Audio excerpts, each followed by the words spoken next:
Good evening, ladies and gentlemen, and welcome to our November 18th council meeting. Please rise for the Pledge of Allegiance.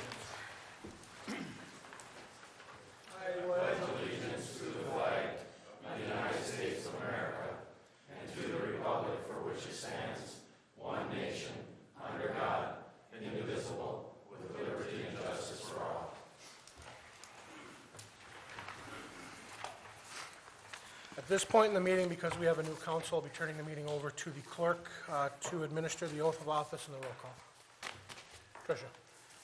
Okay, if George Ball, Dr. Hayes, and Mr. Oja will just stand and repeat after me. Raise your right hand.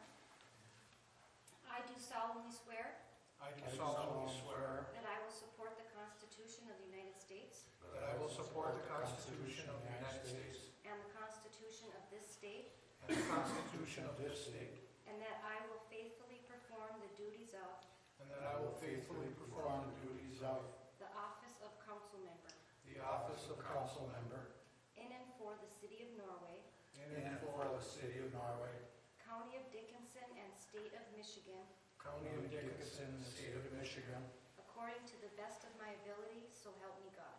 according to the best of my ability, so help me God. Thank you. Don't forget, after the meeting, we have to sign the book that Yep. swears to be oath.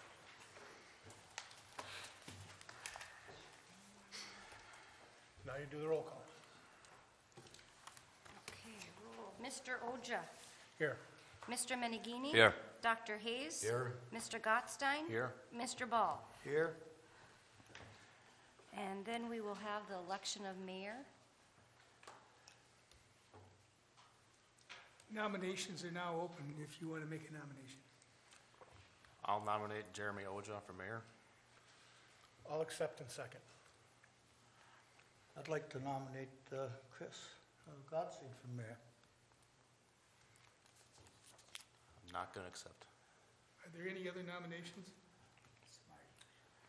Are there any other nominations? Are there any nominations? Okay, nominations are closed. Trish, you want to take a vote? She'll take roll for Oja as mayor. Mr. Menegini. Yes. Dr. Hayes. Yes. Mr. Gottstein. Yes. Mr. Ball. No. Mr. Oja. Yes. And Is there any nominations for the position of Mayor Pro Tem? I'd like to nominate, Chris Gottstein for mayor pro tem. I'll accept. I will support. okay, nomination by George, accepted by Chris. Roll call. Dr. Hayes. Yes. Mr. Gottstein. Yes. Mr. Ball. Yes. Mr. Oja. Yes. Mr. Menegini. Yes. Okay, now at this point this evening, we're going to be going into a committee meeting of the whole to discuss the ordinance proposal for the parking over the sidewalks and the warnings and that were given out. I need a motion to go into committee meeting of the whole. I'll make a motion to go in the meeting of the committee of the whole. Support. Motion made by Chris, supported by Lee. Roll call. Mr. Gottstein. Yes. Mr. Ball. Yes. Mr. Oja. Yes. Mr. Menegini. Yes. Dr. Hayes. Yes. Okay, Mr. Anderson. Thank you, Mr. Mayor. At our last council meeting, it was brought up through, actually at a couple council meetings ago, it was brought up about having staff, the police, address parking over the sidewalk. That was something that had also been previously brought up, and in discussing with the police chief, we do have a parking citation in our code. However, we do have to follow the state statute in doing so because we don't have any specific local ordinance. In a memo issued last week, or at the last council meeting, we advised council to this fact, and then it was brought up at the meeting that we need to proceed with issuing warnings. So that's what we did. We received a large number of complaints, and through those complaints we advised those people to come to council meeting, and we set up this committee of the whole to have that discussion.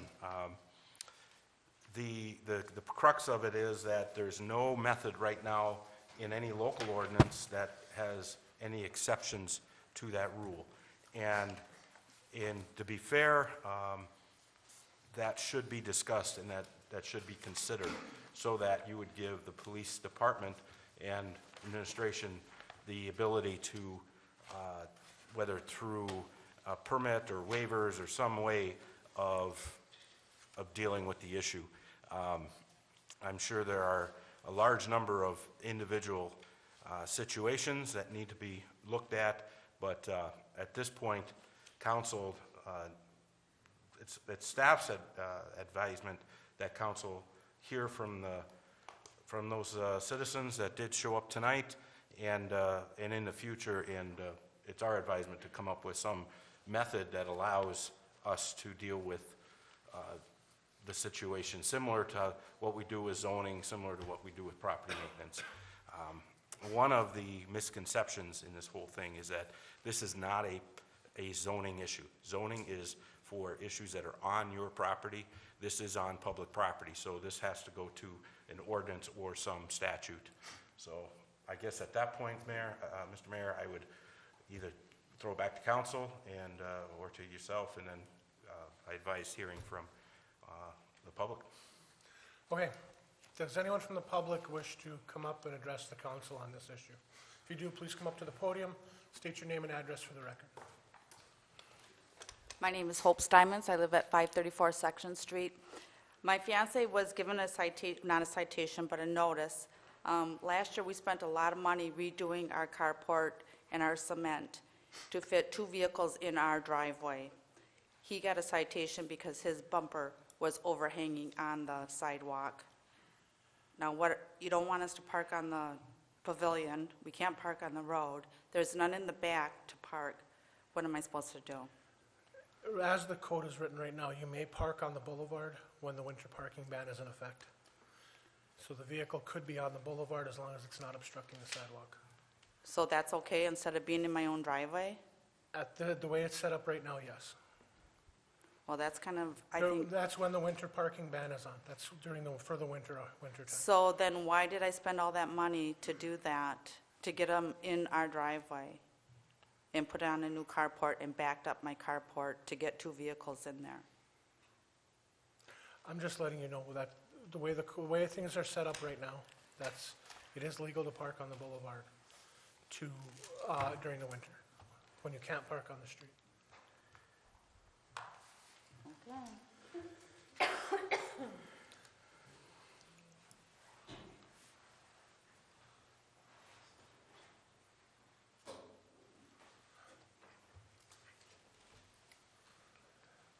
The microphone can be pulled down if you like.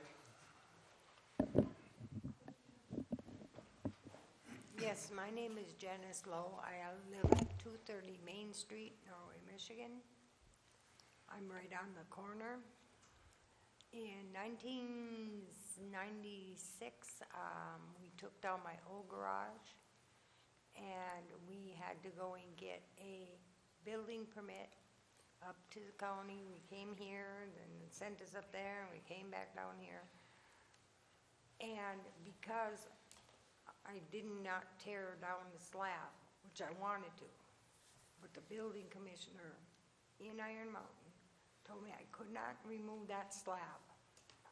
I had to use the existing slab. The only thing I could not do, I had to do, was go from 5 feet from the alley, middle of the alley, to 5 feet over, move my garage over.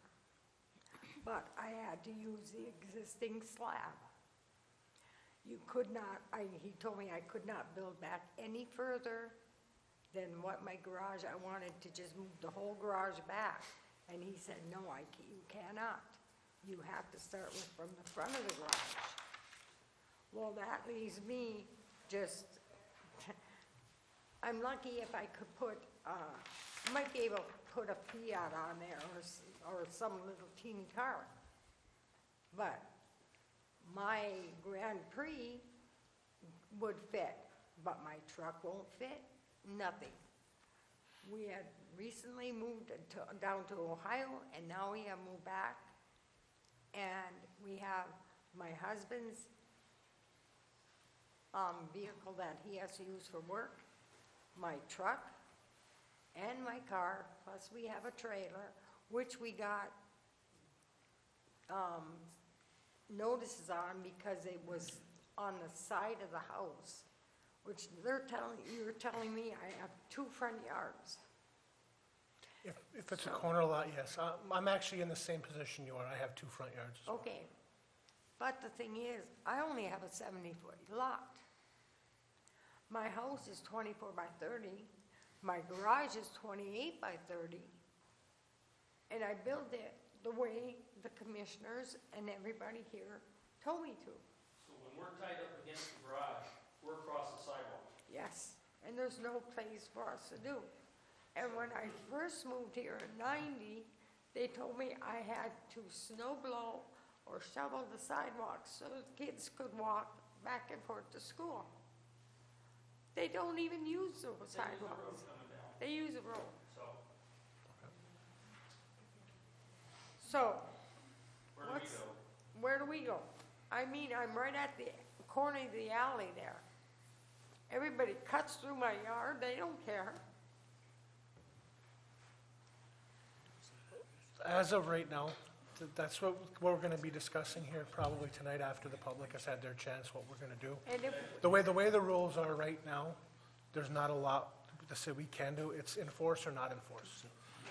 But we're going to be discussing, as in this committee meeting of the whole, the council's going to be discussing what options we have. She built where she was told she had to build. And when you did that, you can get a car right in front of the garage and it's across the sidewalk. and the garage is full because we've just moved back, so there's nothing we can really do about the stuff that has to go into the house until the house is, because with me coming back like this, we had to remodel the house on the inside. So, I feel I'm stuck between a rock and a hard place. And if you park on the boulevard, what do you get? You get the snow coming, the snow plow's coming, and your car is all smacked. We've had a windshield smash from rocks being flying off the cotton picking, because when my kids were younger. You know, you got windshields that get cracked. Do we give you the bill? Because we did not do it. I understand what you're saying. Okay. Thank you. Thank you.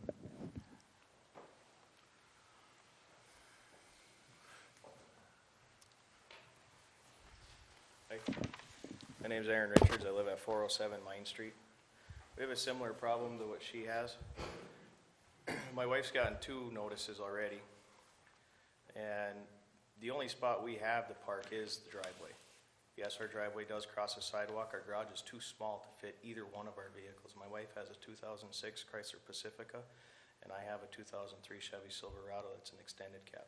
In the winter months, I've always parked my truck alongside of the garage where it's off the sidewalk, but there's absolutely nowhere else she can park her car. Right now, she's parking it on the boulevard, but as soon as I park in the driveway or alongside of the garage, come winter, or if she parks there, she goes to work at 3:30 every morning. So that means one of us has to get up at 3 o'clock in the morning when the other one doesn't have to go to work till 8, 9 o'clock, just to get up and move a vehicle out of the way so the other one can get out and then be moved back in. Also, the one thing that I find kind of interesting is this was not brought up at years ago, if this is a law. Why wasn't it brought up years ago? If it was brought up even in the beginning of the summer, you guys could have given people the chance to actually do something with their property. I have 20-foot cedar bushes in my backyard. To have those removed and pour a slab just so I can park in my backyard, so I don't tear anything up, is over $10,000 just to put a slab. If I want to put a garage in there, I'm looking at $30,000 to $40,000. Right now, the only access to my backyard is through my neighbor's yard, and I'm not going to tear up my neighbor's yard just to make the city happy. That's not right. That's wrong. So, and even like she said, my wife or myself has to park on the boulevard, snowplow comes by, hits a block of wood or whatever it could be in the road, flings it up and hits the vehicle. She's right. Where does the bill go? Because I'm not paying for it, and I'm not paying $500 deductible on my insurance because of some dumb place I have to park all of a sudden, because I'm not allowed to use my driveway anymore. So what are we all supposed to do? There are people that literally have nowhere else to park. So where are we supposed to park? Thank you.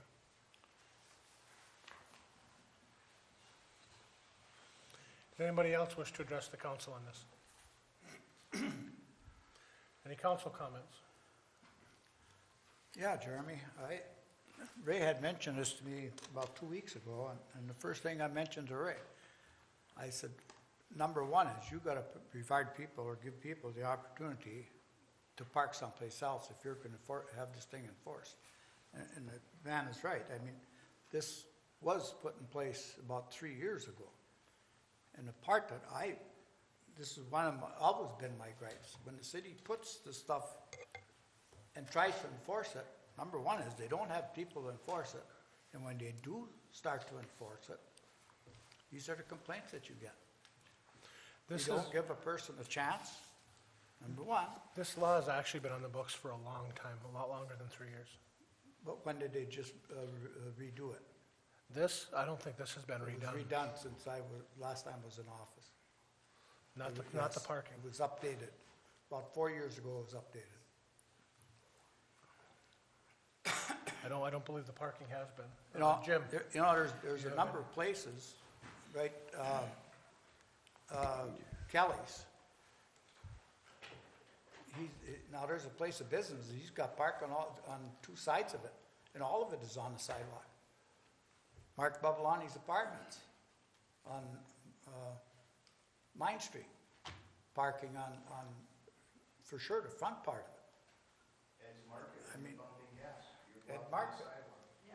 I mean, all these things gotta be considered before this stuff, before you're gonna start to enforce this stuff.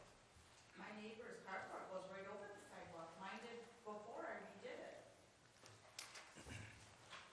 So, On Main Street, if somebody's hanging over the sidewalk when they're parking. well, that's what was happening. That's what I got a citation for.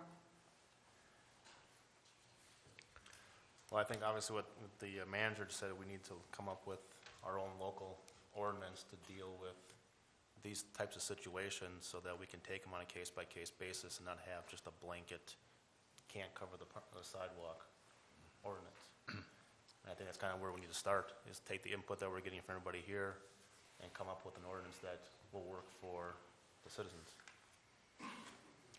The big thing with me is safe routes to school. Now, the city, combined with the school, got this like $394,000 to make safe routes to school. Now, there's 1, 2, 3. Can I address that? Sure. Like I said with the carport, the carport's over there, so the kids are gonna have to cross the street on the other side of the school, because I live on Section Street, because of the carport. There is no sidewalk after that because of the lake is there. Oh, Then they're gonna have to cross the street again to get to school? As far as I know, that street, it would be on the west side. Library side, I live on the- the library side. No, the other side would be the safe routes to school. Then why am I getting a citation for a bumper hanging over the sidewalk? Technically, it's a state law.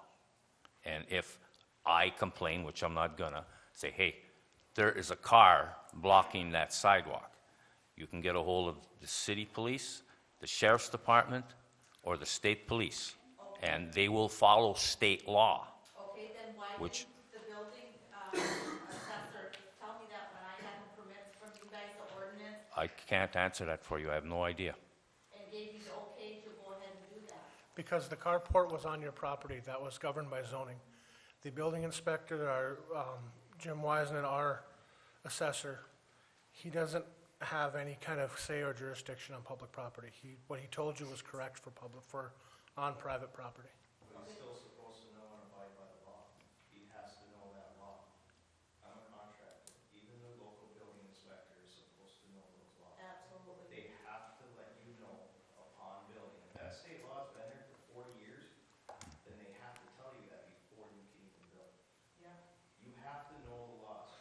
ex- told them, or you have to do your research, but the building inspector, upon getting a permit, is required by law to let you know what the law states prior to where you're building. And if he doesn't, it falls down on zoning within the city. Absolutely.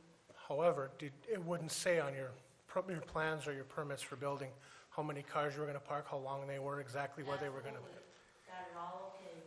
And in fact, my contractor had to come back and redo it because he didn't follow the codes.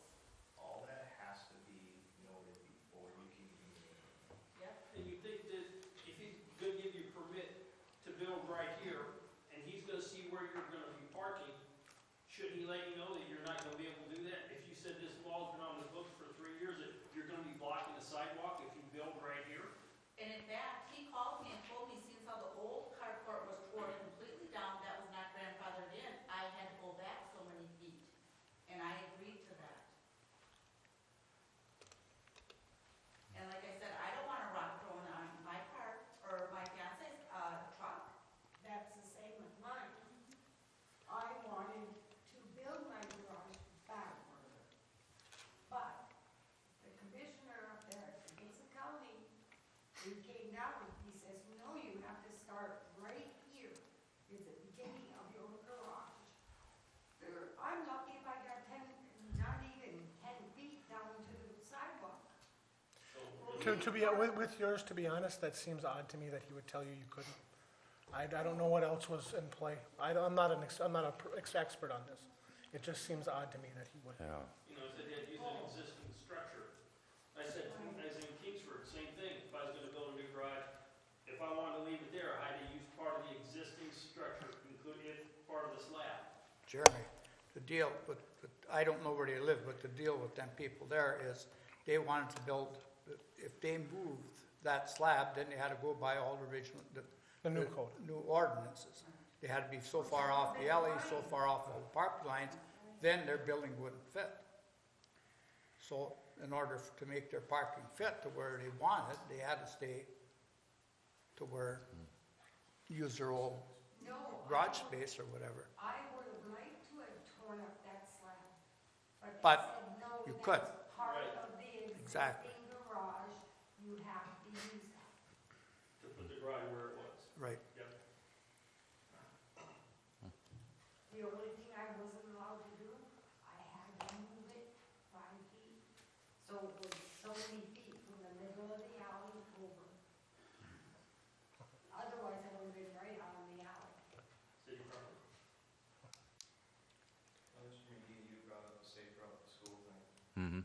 I understand the safe route to school. We have kids who are a block away from the school.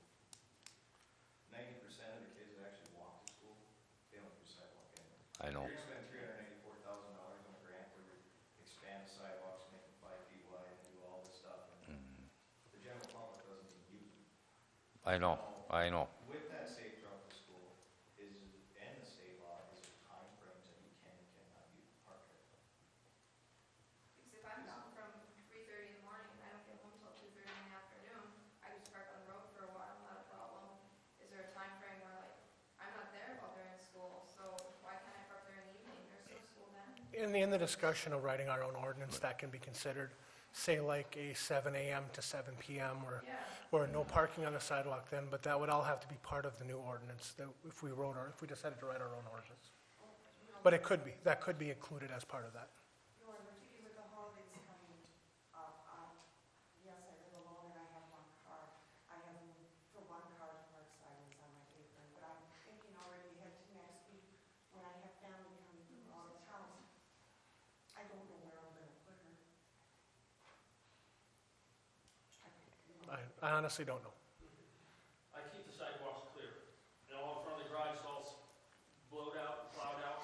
But like I said, they don't use the sidewalk right down the road on the corner of Third and Main. As part of, well, and I agree they do that too, and I've seen that. I've too. seen them 5 wide But- walking down the street, but Part of this- hopefully, with this program, the schools are gonna be trying to get the kids, while exercising to start with.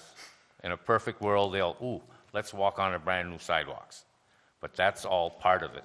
And hopefully, with the new wide sidewalks, the kids will start walking on the sidewalk. Yes. Okay, why didn't, I hadn't heard that.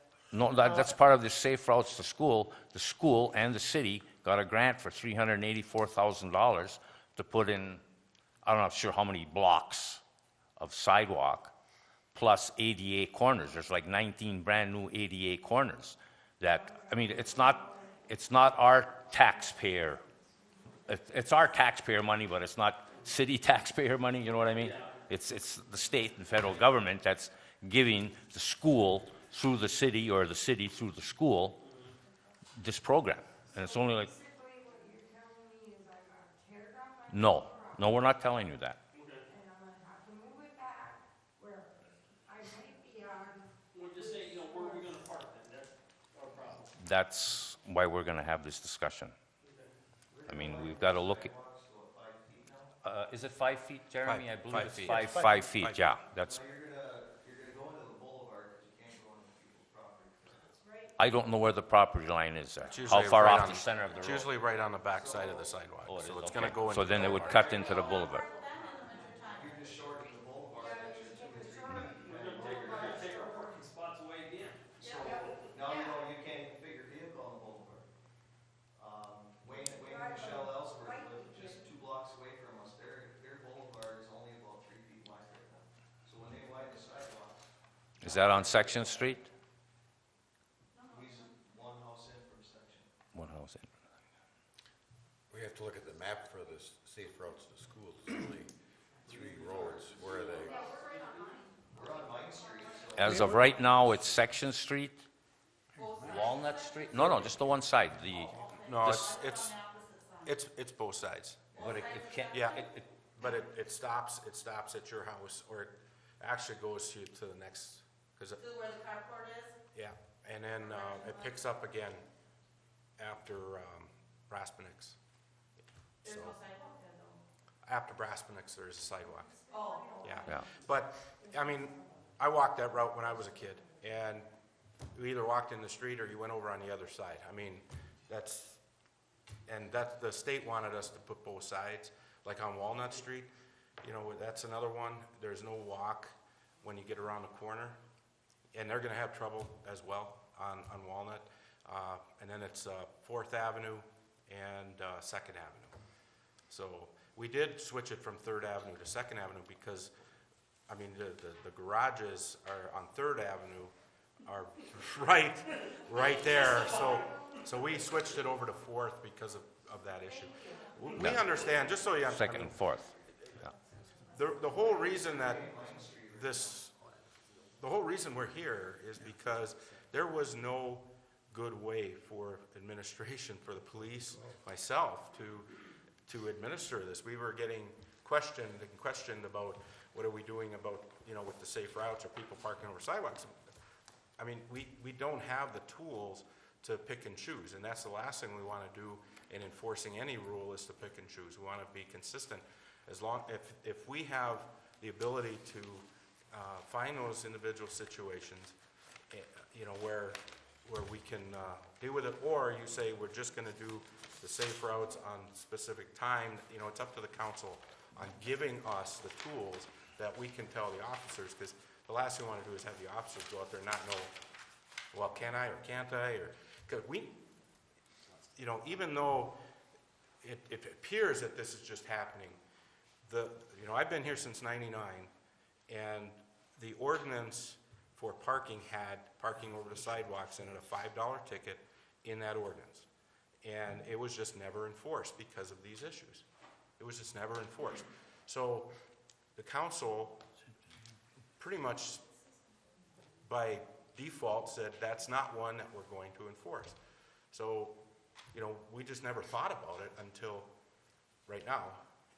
And so that's why we have to have the tools. They have to, you know, we have to go back. It's our job, Jim's and my job, to work with the council on hearing all of your issues and then putting something together that our officers can go out there and respectfully enforce. You know, if there's an area that we need to, that they can do it without question. And I think that's why we're here. Like you said, you're gonna do the boulevard, so now where are we gonna? Right, and that's an issue we're going to have to take up. I mean, it's not gonna get solved tonight.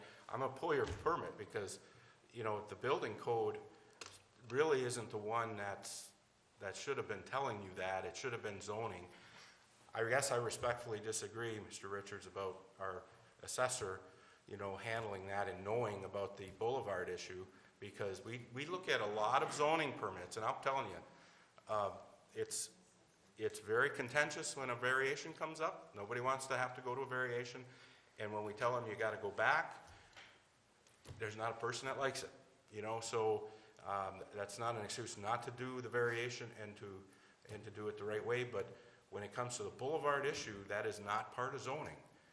That's not part of zoning, and so what we try to do is you're supposed to have the setbacks, but there are rules within zoning that deal with grandfathering. There's different things that we have to deal with that respects property rights. It doesn't always work out, but in defense of Mr. Wiseman, he does a fantastic job. It's just, that's something that maybe the police need to be, I need to get with Jim and we need to make sure that we deal with the right-of-way issues. Or maybe we need to have an overall right-of-way ordinance that deals with that, because it's not covered under zoning.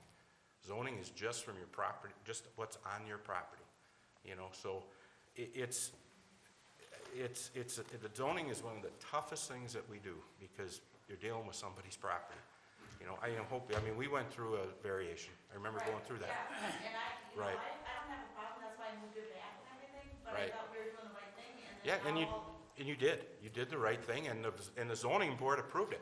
And there are some, I've advised the zoning board not to approve certain ones just because they should be, you have to take some of those things into account, and, it's awfully compelling when someone comes and, they approve it. And sometimes they should take a harder line, but, that's the tough part of that issue of zoning. So, they're doing it, they're doing the best job they can, and we hope that, we want to take all these different issues. How many complaints did you get that first day? 36, you said? 36. 36. And, we need to do our due diligence and take a look at all those. Some people can do some things, but some can't. I'm going to take a look at every single one of those. Hopefully we get the amount of time necessary to go through it, and I think we need to do it respectfully, but... So if we're gonna write up this ordinance, what is gonna be our policy from now until we approve the ordinance? I don't think we should enforce that. Jim, go ahead. Why don't you? I don't believe we should enforce it. I really don't, until we have something that we have, an ordinance that we agree upon that we can utilize and work with, because of some of the situations we have. Okay, Jim, I'm playing devil's advocate here.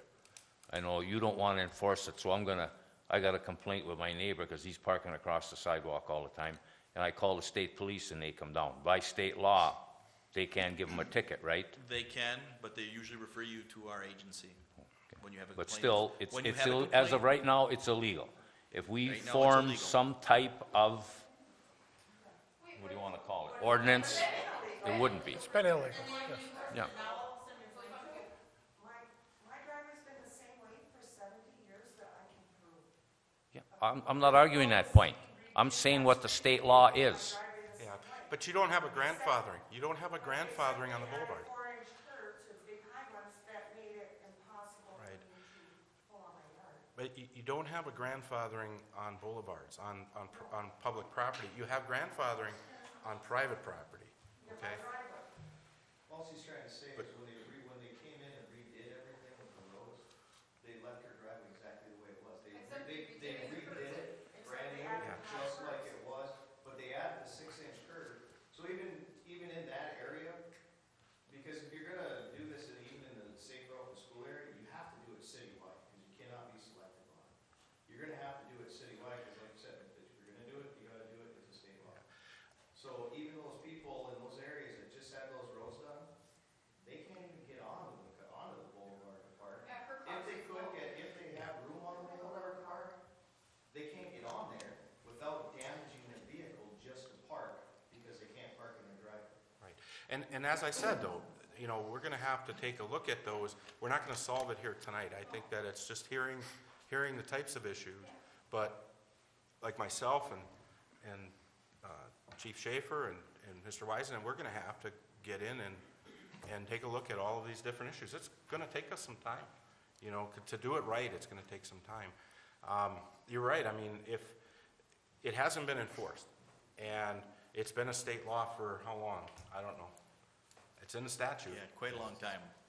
So, I think Mr. McGinney was saying is that if the state police wanted to write it, they could. They could. We haven't, and if they refer them to us, we're not going to. But we also have to respond to people that are complaining. You know, like I said, I've been here since '99. I have had numerous complaints about people parking over sidewalks from a person, say, walking, I'll pick a street, Fifth Avenue. There was a person that used to walk from her house down Fifth Avenue to Main Street. And there was one house that had 4 or 5 cars, because they had teenage kids, you know, they all had cars, and they parked on the sidewalk. She complained religiously about parking over the sidewalk. You know, so there were many cases like that where they do complain to us. We just want to be able to respond to them, because right now, technically, we're supposed to address that. We're supposed to go over there and ticket it. You know, but if we ticket one, we have a hard time ticketing one and not dealing with everybody else that's doing it. You know, the person that gets the ticket says, they'll go around, the first thing they do is they'll go around town and they'll point out your car and they'll point out yours, and, you know, and it's hard for us to justify it. So we have to tell the person, no, we're not enforcing that. I mean, that's really what we're kind of getting at. If you want to enforce it, you have to give people time. I agree. Because you start this in November when the parking ban's on. Deer season's coming. You're not gonna go find a contractor, even if you have that $45,000 or $10,000. Well, that's one of the reasons why we're suggesting. And that's what it's gonna cost you. And I'm aware of that, but you, give me a chance. Right, and that's why we're recommending not doing it right now and taking a winter to actually go through some of these issues. And then, you know, next spring, hopefully we have a way of dealing with it. The actual contractor work for the sidewalk work isn't happening till next summer. You know, so, I mean, that's not something that's happening right away either. You know, so we have time to review it. And winter's a good time to do ordinances. I mean, it's a good time there seems to be less activity out there, especially with building and whatnot, so it's a good time for us to review it. Well, I just want to say, in defense of our police department, they didn't go out and do this on their own arbitrarily. The council directed them to go out and start giving warnings. I just wanted to make sure the public knew. I know, I just wanted to make sure the public knew that this wasn't something the police department did on their own. I just wanted to make sure the public knew that it wasn't the police department going out and pushing this, it was council who pushed this. And I'm sure, after hearing all these explanations, I can see everyone's point. But there still are people out there that can do something about it very simply, like just not parking on the sidewalk and pulling in the yard a little farther. There's a lot of instances like that, and those are the concerns. I mean, obviously, you can't do anything about it. Mr. Aaron, can't think of his last, Richards, he's got a problem, the lady behind him. But there are some of these people that just, I'll park on the sidewalk, and there's no reason for it. And those are the people that I'm trying to hate. Please. Well, it's a warning. A lot of times, maybe some of these people that he contacted, they said, oh, okay, I won't do it anymore. And that's an issue solved right there. And how many of those there were, I don't know, Jim. You don't know either. Just for the timing question that was asked, what really prompted this now was, one, the discussion in safe routes. The second one was, coming into winter, we have to have the sidewalks as clear as possible for our machine to get in to clear the sidewalks, to snow blow them. Is it time to do the whole city? Because truthfully, the kids are busted from my house. Well, the plan is general, we start in what is the safe routes general area now, to get the routes to school open.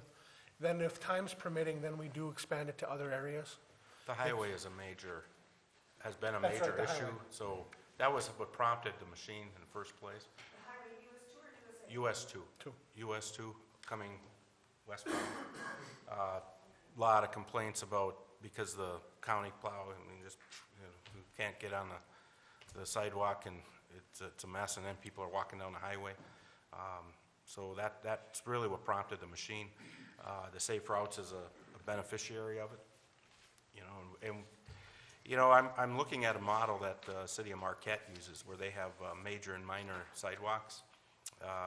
They actually have a map, which would show people if they're looking to get from certain locations where the plowing's gonna be. They use the same situation, and they'll use the machine on the major routes. And that's probably just about all the time we have anyway, depending on how many snowfalls we get. So if you hit some major routes, you'd like to keep the kids off of Section Street, so that is a good, at least on the west side, that's a good area to hit. 4th Avenue, a lot of kids coming up and down 4th Avenue, especially at lunchtime, they walk to downtown. So, those are areas that we want to try and hit. But Well, I think we need a comprehensive sidewalk ordinance. I've thought for years, but no one's ever wanted to touch it. Who's required to have a sidewalk? Who isn't required to have a sidewalk?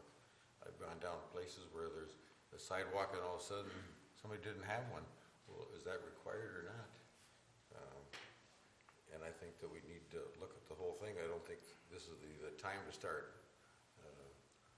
enforcing an ordinance, but I think it's time that we look at it. And I agree we shouldn't be enforcing things in the winter time if we don't have to. Things have been grandfathered in this long, waiting one more year won't make any difference. But I do think we need to look at the whole sidewalk issue. Excuse me, Doc, wasn't that issue addressed when the new addition was put out there beyond the high school? There's no sidewalks whatsoever out there. I mean, why wasn't that addressed at that time? I thought it was the consensus that none of the people there wanted sidewalks. Well, that's what I said, we have to have I think we have to have a comprehensive sidewalk ordinance that specifically says who is required to have a sidewalk and who isn't required to have a sidewalk. And where can you park over the sidewalk? We should have, certainly the safe routes to school is identified. I think an area that has been recognized is we want to keep people on the sidewalk and not on the street, so. Okay, now you're telling me that my personal property starts from the sidewalk to my house. Well, generally, it's where the property line is, it's based off the center of the road, but for the most part, it's right at the back edge of the sidewalk. Right, so I have to rip up all this, I got two sides of sidewalk. And if all this gets ripped up, and I'm gonna have to pay for it. If it's part of the project, no. The project ones, it's covered by the grant that we received, so no, if it's in the project boundary. Well, I'm not in the project. So then your sidewalks wouldn't get tore up then at that point. I mean, Well, it's a 50-50 deal on that. we've run a 50-50 deal before. We don't run it all the time. I don't think we ran it last year. No. But it's been run before that way. But as for this, if it's not in the project boundary, it's not gonna get tore up as part of it. So in the meantime, while you guys are trying to figure all this out, are we or are we not allowed to park during non-school hours? It sounds like the consensus is we're not going to be enforcing the ordinance at this time. So we can still park as is for the... Is that correct from what I'm reading from the rest of the council? I would say. Was that anytime or just during school? Anytime. Just if you can, please try not to, that's all. During school, that's fine, I'm working, and if it's a day off, I can park on the road during that, because then grants are on during the day. Like Lee said, if you can avoid parking on the sidewalk during school hours, we would prefer you not to. But And even from 7 to 9, or what time the kids go by, if they are walking on the sidewalk, and 4 o'clock when they're leaving. okay, is there any other comments from council? I'd like to figure out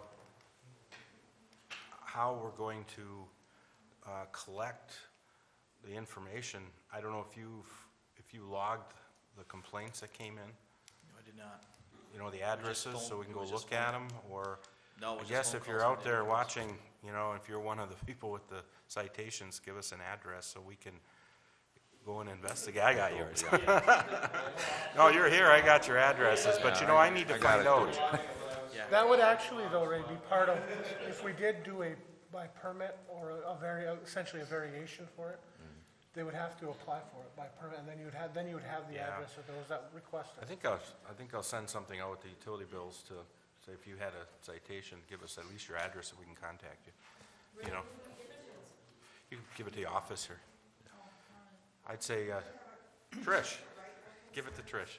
I'd like to know what that lady's name is over there that's talking. What was your name? Trish wants to hear. Cheryl McConnell, And what is your address? 426 Brown Street. Thank you. Yeah, so if you get that, at least the address information, name and address to Trish, over the course of the winter, we're gonna be trying to figure out, contacting everybody to see all these different issues. If you wish to make written comment like you were asking, go ahead and bring it in, and we'll have a file started in the office, so they'll be able to put it in the file on the sidewalks. Ray, can you see my side of the sidewalk getting done? Yeah. Yes. Yep. Okay, now I just did landscaping. If that gets tore up, are you guys? No, it'll be on the street side. You didn't do landscaping on the street side, you did it on your property side. It'll be into the boulevard. It'll extend Yeah, into the boulevard. Oh, okay, but I mean, when they rip it up, they're not gonna rip up the. They shouldn't, Okay. That'll be wild. they should. And they should resod what they tore up on the street side too. Well, yeah, but I mean, I don't want a major because let me tell you, I put a lot of money. Is there any other, We'll give you a warning, and we can stand up there. is there any other comment from council? Is there any other comment from the public? Okay, with that, we need a motion to close committee meeting of the whole, go back into regular session. I'll make a motion, we close the committee meeting of the whole and go back into regular session. Motion made by Lee, supported by Dr. Hayes. Roll call. Mr. Oja? Yes. Mr. Menegini? Yes. Dr. Hayes? Yes. Mr. Gottstein? Yes. Mr. Ball? Yes. I'd like to thank everyone who came and who submitted their comments and gave us their opinions this evening. We appreciate hearing from you. What did you say? And keep watching the meetings, because as we get along, if we get stuff, as developments come, we'll be putting as much information out as we can. Thank you. And if you have nothing to do, 2 weeks from now, you can come to the next council meeting.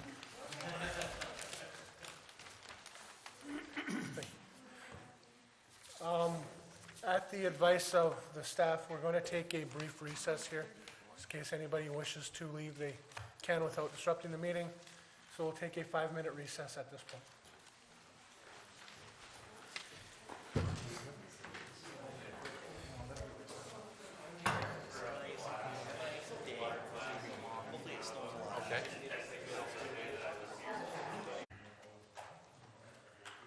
Okay, welcome back, ladies and gentlemen. At this point in the meeting, we are up to the approval of the minutes of the regular meeting of November 4th, 2013. Any additions or corrections? Make a motion, we approve the minutes for the regular meeting of November 4th, 2013. Support. Motion made by Dr. Hayes, supported by Lee. Roll call. Mr. Oja? Yes. Mr. Menegini? Yes. Dr. Hayes? Yes. Mr. Gottstein? Yes. Mr. Ball? Abstain. Approval of a manifest 2013-22 in the amount of $549,480.46. Dr. Hayes. No questions. Lee. Lee.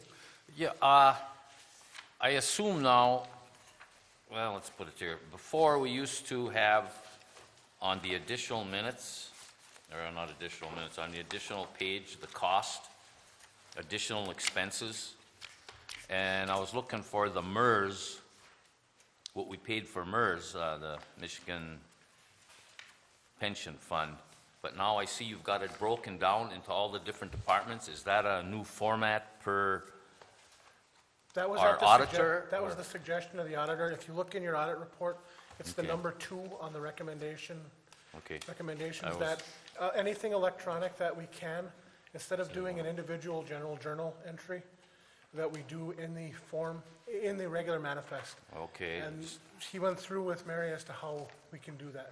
Okay, I just wanted to make sure on that. And on page 3, under major streets and under local streets, I don't know, is this a misprint? 4,400 tons of crushed gravel. It says 4400, and the cost is $4,400.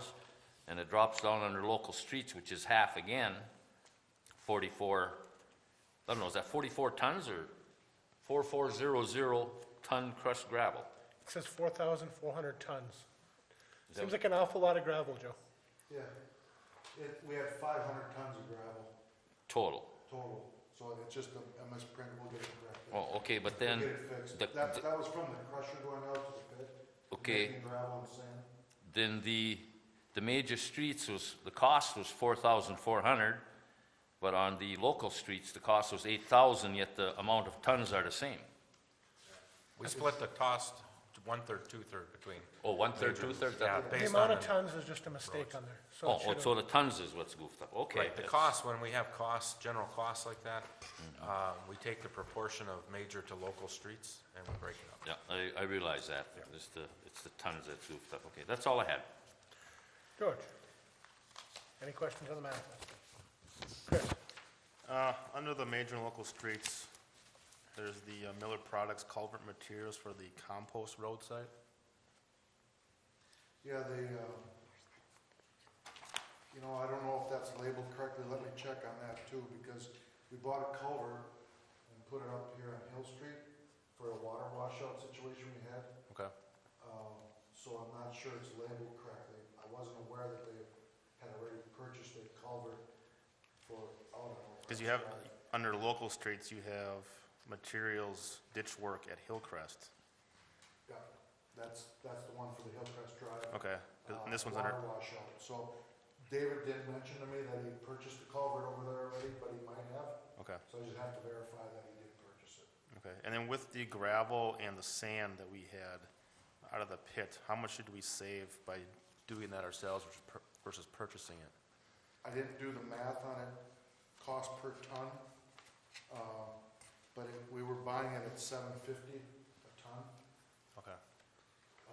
But I can get that for you, what totals are. It'd just be good to hear. Cost per ton. So Yeah, it'd be good to know just like, what, $1, it's probably gonna come in about $1.30 a ton. Okay. To have it made versus $7.50 to purchase it. and where are we storing the sand? It's all stored up there. Up there, okay, okay. That's all I have.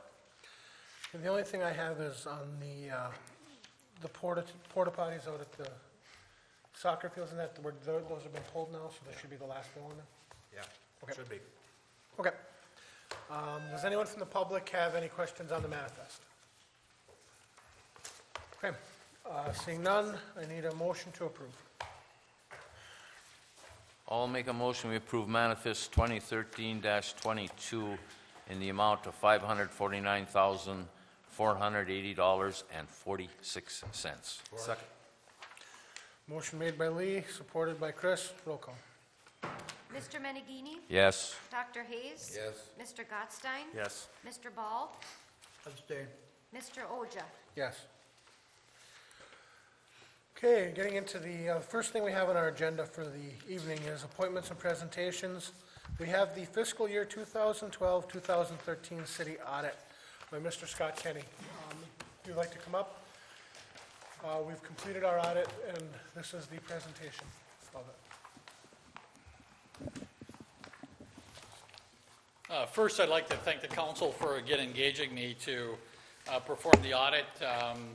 Things went along fairly smoothly as far as the audit goes during the year, and you actually have two reports, as you have had in past years. One showing the Norway Utility Authority, which is really just a financing vehicle for the sewer fund, as well as the regular financial statement audit for the city, along with a couple of letters in there. And I've again prepared a set of slides. I've given you a copy of them earlier this evening, but I'm going to go through those, and these are meant to summarize the information that's included in that bound book without going through all of the details for that. And I apologize if I'm in your way here, Chris, but With the one for the Utilities Authority, yes. that'll be going away once we complete the sewer project, correct? Correct. The Utilities Authority was just the financing vehicle. It was an active organization, but it was to handle the bond issue between the city and the township. from the 1978 sewer project. We've got a project coming up through rural development with the wastewater treatment plant, scheduled to start next year, and at the upon closing of the documents, the Utilities Authority is going to cease to exist unless we come up with a different format, and then this part of it will not be relevant. Thank you. Sorry to interrupt, I just wanted to. That's all right. And if you look at actually the subsequent event footnote, I included in right at the end of the notes of the financial statements, you'll see that there's a statement in there alluding to exactly what the mayor was just talking about, that we do anticipate that going away. Going to just briefly again discuss audit opinions. As auditors, one of the things that we're called on to do is to pass judgment on the financial statements and if they're in compliance with generally accepted accounting principles used in the United States of America. There are several different types of opinions that we can give. A disclaimer, a going concern, an adverse. I'm not going to bore you with these descriptions because they're not applicable to this city. Modified, which is new this year, they've changed the terminology. Used to be qualified and unqualified. It's now modified and unmodified. Not totally sure exactly why that changed, although there had been some misunderstandings, I think, of the term qualified in the past and as opposed to modified. So from that perspective, I think especially for the layman, it does make some sense to have that change made. And as is the case this year, as in the past, the city received an unmodified opinion, which is the highest level of opinion that we as CPAs can grant on an organization. That means that the financial statements as they're presented in the bound book are in compliance with generally accepted accounting principles. Looking at the performance of the various funds, this shows the operating costs and revenues for the current year. The revenues for the year are about $2.7 million. That's indicated by the green bar that's on that slide. Expenditures for the year are $2.5 million, about a $200,000 upside for that, but we then transferred out $292,000 to the various funds, $72,000 to the fire fund, $35,000 to major streets, debt service of $142,000 are some of the major ones that are there. So the transfers out totaled $292,000, so our fund balance actually decreased this year by about $80,000, and that's demonstrated by the net loss bar that's on that slide. Just taking a look at the general fund going back historically, while there is some variation here, and keep in mind here the scale has changed on these slides, you can see that we've run in the fund balance of about $400,000 pretty consistently over the past 5 years. I've taken a 5-year look back at this. You will not see that comparative information in that book, but I do feel that as a council, that's information that's valuable to you as you make decisions heading forward. So it's $425,000 going up to $450,000, went up in 2012 as high as $466,000, and then because of the loss this year was reduced down to $386,000, but still a fairly comfortable, not a large fund balance, but a fairly comfortable fund balance in your general fund. The governmental funds are actually split into major and non-major by a definition that's proposed, set forth by the Governmental Accounting Standards Board. Your major funds this year, your general fund is always a major fund. Your DDA is a major fund this year because of the refunding or refinancing of the bonds that were within there, and I'm going to talk a little bit more about that a little bit later in the presentation. But you can see the DDA, we took in $1.8 million. That's the green bar on the left again.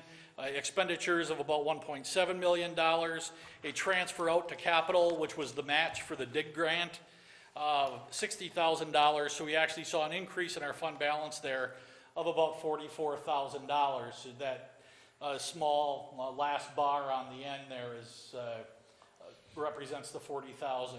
Again, historically, just showing you the change in the fund balance amount. You can see that it's come down slightly. This is not a fund that we're looking to continue to accumulate and more money in. That's not the intent of this. The intent is to do improvements in your downtown development district, and I think the city's done a commendable job of doing exactly that. Moving on, capital projects also qualified as a major fund this year. The revenues in there are $381,000. The expenditures were $453,000. We did have the transfers in, the $60,000, which I talked about coming in for the DIG grant from the Downtown Development Authority, and $18,000 from the general fund. We did have a transfer out of $6,000 for some debt service, actually putting that fund at break even, or virtually at break even. Again, showing historically what's happened over time. That fund is not to capture money the way that the city is operating it. When funds are being saved as they are for a garbage truck, those are reflected actually in the general fund in that case. The capital projects fund, the fund balance in there, you can see, went from a high in 2009 of $139,000 down to the present level of $26,000. Again, that's not intended to continue to escalate. That money, there's money that gets transferred in there, you accomplish the project, the expenditures are matched with that, and those then get moved, passed forward for that. The non-major funds that are there this year, major streets, local streets, fire protection, your museum, and the debt service fund. And these are what's happened historically over time with the various funds. And you can see on major streets that has gone down substantially over the last several years. It started out back in 2009 with the highest number on the chart of about right around $200,000, and has gone down actually to about $1,000 for the present year. Same situation with local streets, and that's usually indicative of one of two things: either the winter that we have, and we had a very long winter last year, if you recall. Didn't start real early, but continued on and on and on. And so we spent a lot of money with snow and ice control during the audit period. Fire protection, you can see that that's a fairly consistent number over time. Not a great deal of change, nor do I expect that to be a great deal of change. That is, again, the way that that fund operates. We transfer money in there as we need to do that to operate that fund, and the funds come in and the funds get expended for the fire protection purposes. The only additional item really that's generally handled within the fire protection fund is your the fireworks operations that happen both at your summer and winter events. The museum, you can see that there was one year where there was a pretty big spike. We had received a fairly substantial donation that those dollars had been expended on capital improvements at the museum, so you can see that it spiked one year and then it came back down as those dollars were expended. Debt service is designed to and has been maintained at a zero fund balance. We transfer money in there to pay the debt. We pay the debt, so we have a revenue and we have an offsetting expense, dollar for dollar on those items. Those transfers come in from each of the various funds, and that is properly accounted for here within the city of Norway. I apologize, the number that's up here, the page 54, that corresponds with the number, the page number in your book. So as you look at the slides, if you're looking for it within the book, you'll find it on the pages that are indicated on the slides that do have that in the title on each of them. TV, this starts your utility funds, or what are referred to as proprietary funds. The intent of these funds is to show profit, to make money for the city, and you can see the TV fund, These are profits. This starts back in 2009, 10, 11. We've turned the corner, and you can see this year we've actually have a unrestricted net position, which is your spendable cash, of negative $215,000. That is something, and I know that the council had taken some action to increase some of the fees earlier this year. I was talking with Joe earlier this evening, and he had indicated we've also increased some of the expenses because of having to acquire additional bandwidth, which is required to operate the system. This fund is in a deficit at this point in time. You'll be, I apologize for that. You will be receiving a letter from the state of Michigan regarding the TV fund.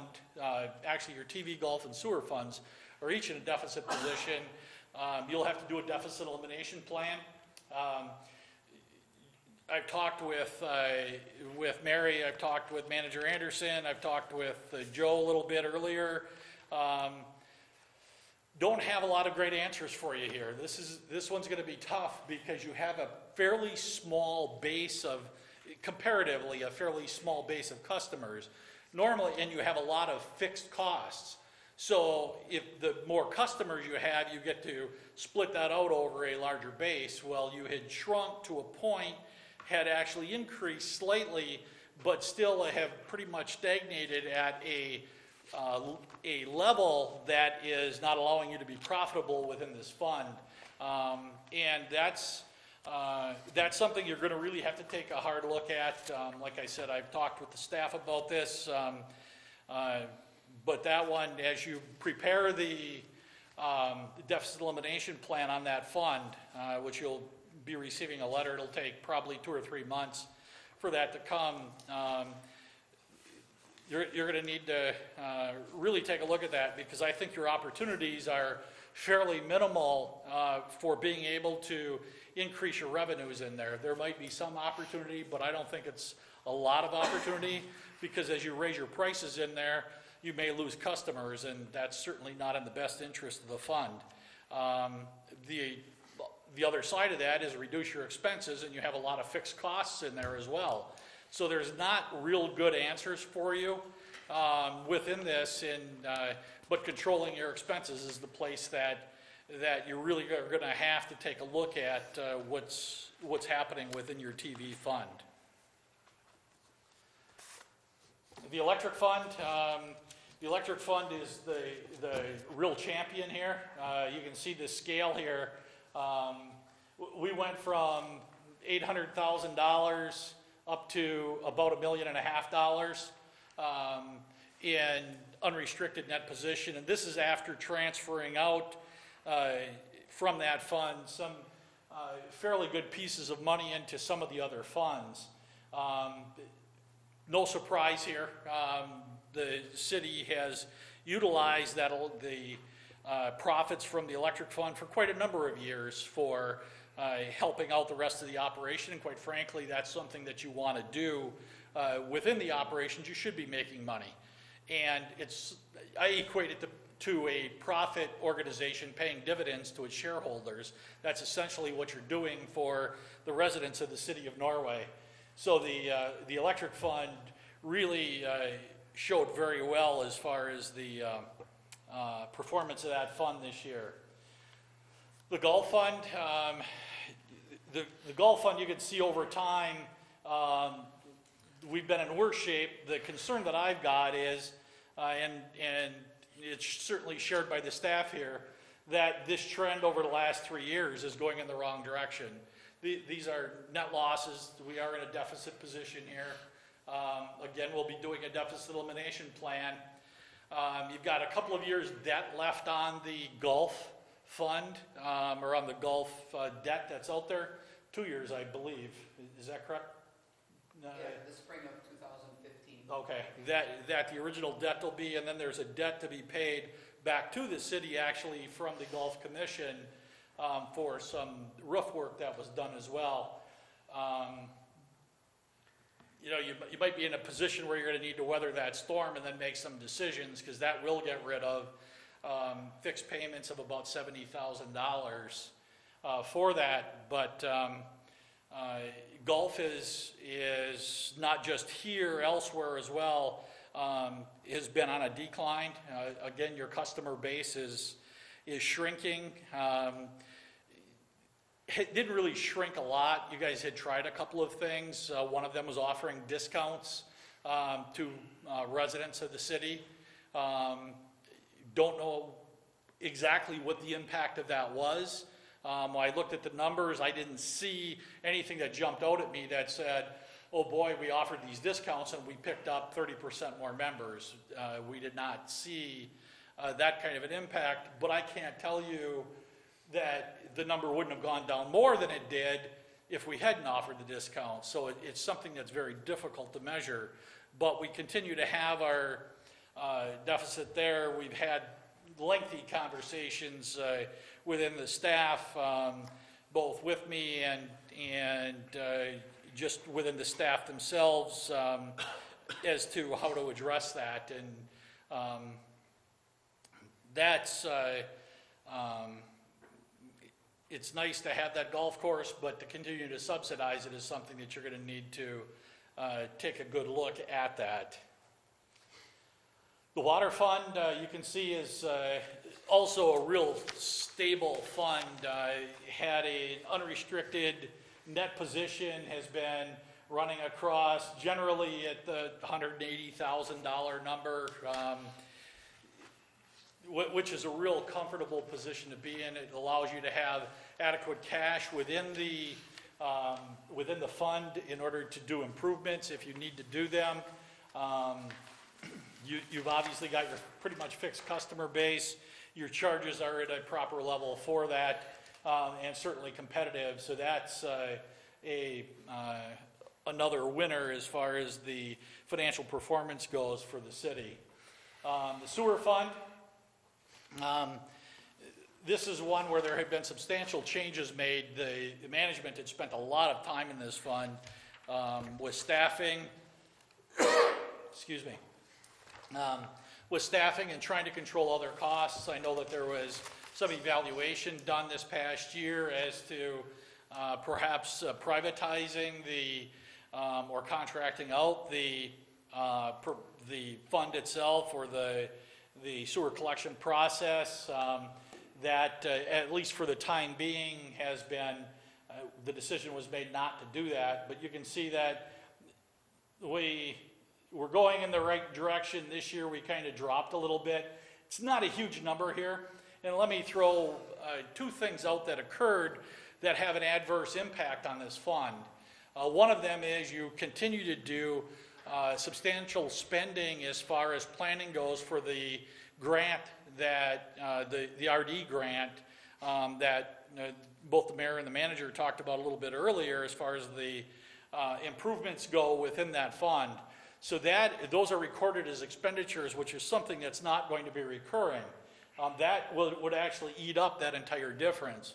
In addition, right at the end of the year, you had a retirement of a long-term employee, which required a payout of about $30,000 to that individual for accumulated benefits. Some of that had been expensed in earlier periods, some of that had not. So take those things out of there, and I think we would continue to see, we would not be out of a deficit position here, but we would certainly be healthier than what it is showing on the within the report itself. But those things did occur, and as a result, the net position went from $68,000 deficit to $105,000. Just kind of a summary look at the various funds, and these are on pages 12 and 15 of the report. And all I said is, did we go up or did we go down? The general fund, we actually saw a decrease or within the fund, so a decrease in our fund balance. Downtown development, we actually saw an increase within that. Capital projects, pretty much a no change. You'll see there's $88 of a loss in there, but that's no change. Other governmental funds, we did see a decrease. Those are the what I referred to as non-major. TV, we saw a pretty substantial decrease. I belabored that one earlier. Electric, as I stated, was a real winner for us during the current year. Golf, we again saw a decrease. Water, we saw a small decrease. And in the sewer fund, as I just spoke about, we have those items there. So on an overall basis, we saw a decrease for the year of about $161,000. That's indicated on page 9. So, you know, how did we do as we compare to prior years? Last year, that number was up 220,000, I think the number was. So this year, it's down 160,000. Frankly, not an alarming change for an operation that has total revenues of nearly $10 million. That's not a big number, but there are some particular areas that you're going to need to address as you head into the future. Like the cable, like the TV fund. Like the TV fund. Certainly, that would be one of them. The debt, if you look at the very last page of the handout that I gave you, there's a debt schedule. And I had put this in last year, and I have shown this again for the current year. It says the increase in the payments columns, say 2011 and 2012. I apologize for that. They should say 12 and 13, but it is the current year. You can see our new bonds this year. We refinanced or refunded the DDA bonds. Refunding means that we borrowed money to pay off the old debt. $155,000 was that. You guys look like you're searching for this. On the back, okay, all right. And $155,000 of new debt, but we paid off $125,000, $130,000 of the existing DDA bonds. The interest savings on that is going to more than make up for the increase that's actually there in the total debt without an extension of the term on that. Routine payments through several of those items. We then also borrowed $95,000 for the street sweeper, which was done with a grant. We did that to get the grant. We then turned around almost immediately and paid that $95,000 back to RD. You had to do that in order to get the grant. It was, you didn't have a choice. So that was a good move. So it was new debt, but it's paid off. And then the, excuse me, the Spring Valley land contracts, actually, there's 2 land contracts there totaling $133,500, about $130,000 at the end of the year. That was for the land acquisition from that company. No new debt in the revenue bond section. You can see there's just the repayments of those to the tune of $380,000. And these are principal numbers that I'm talking about here. So you can see that the total debt that was out there started the year, excluding the pension and the OPEB, was $15.8 million. At the end of the year, it's $15.1 million. So we certainly went in the right direction as far as our total debt goes. The pension dollars, we did not have an actuarial, I don't know if you'll recall, we didn't have an actuarial study to include in last year's report. So that actually went in the wrong direction. This is the 8.1 million indicates where we would have been a year ago if we would have had that report. The last report you looked at was actually 7.6 million. We're actually now underfunded about $8.5 million on the pension plan. The intent is hopefully for that to be cleared out of here in a period of about 25 years, which is what's allowed for within the pension amortization schedules. OPEB, which is health insurance for retirees, that number, we did a funding of the prior year liability that needed to be made, which was just over $100,000 along with current year payments. So we actually went from 1.5 million, 1.52 million down to 1.48 million. So that certainly showed improvement as well. So from an overall debt perspective, I think that the city certainly improved its position. The pension continues to be the one big item that's out there. Starting in your 2013-2014 fiscal year, we're going to start recognizing that debt within the financial statements because of a change that's been made by the Governmental Accounting Standards Board. There's a new statement out, and that'll be there, and it'll be reflected in the ensuing year's financials. The refunding, we talked about that. The obtaining of the grant dollars, talked about that as well. Letter of comments and recommendations, there's 2 letters in there.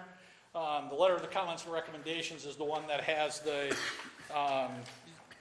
down on the bottom, the numbered items, and then it says condition and cause and effect and those kind of things. There are no material weaknesses. There are no significant deficiencies, and there are no material non-compliance findings this year, which is a good thing.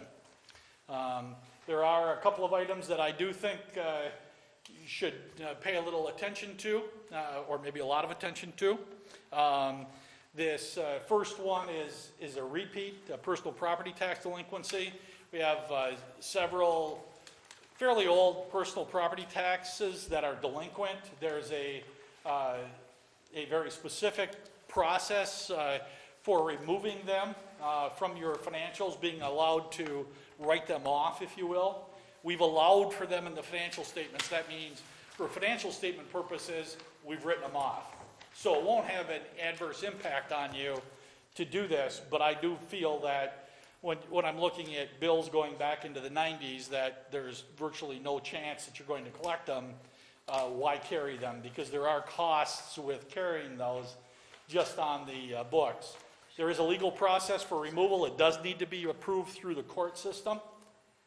I've recommended that the treasurer and legal counsel get together and prepare that listing, get that process taken care of, and get those resolved. We're not talking about bills that are from this year or last year. We're talking about, I believe that the most recent bill you could remove would be 6 years old.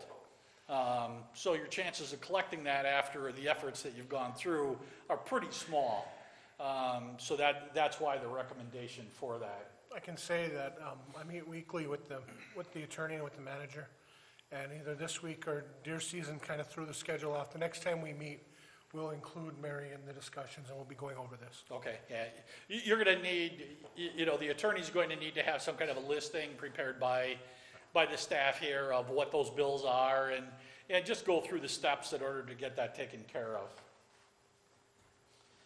The second item we talked briefly about tonight, there was a question here by Mr. Mangini, I believe, regarding the MERS payment. I had recommended, and obviously it's been implemented, that the EFT payments, that electronic funds transfer, when I use EFT, payments that are made by the city, and the city does that for various bills. MERS being one example of that, the WPPI bill being another, that this EFT payment and the process of you approving the bills on the manifest and your review of those, in my eyes as your auditor, is a key control for the city. I know that you guys are looking at the bills, you're allowed to ask the questions about them. I've listened to that over the past several years, and you do that pretty well. Well, this process of having this come through gives me more assurance that you're going to see all of those bills. It's an automatic process that falls out of your accounts payable system instead of the treasurer or one of the other staff having to make a manual journal entry to add those on to the manifest. So that's why I had put that out there. We had talked about this briefly with the staff in the past. I really hadn't included that. I thought it was time that we get it included because I do think that I want to be able to rely on that manifest, and I do rely on it as part of the audit. And I just think that will strengthen that process. With that, we've always received, and for our review, a supplemental sheet at the end of the manifest. That's correct. Without boring you with a lot of detail, the opportunity to manipulate those numbers is substantially higher if it comes out as a manual. entry as opposed to falling out of the system. Okay. And that's the purpose for that.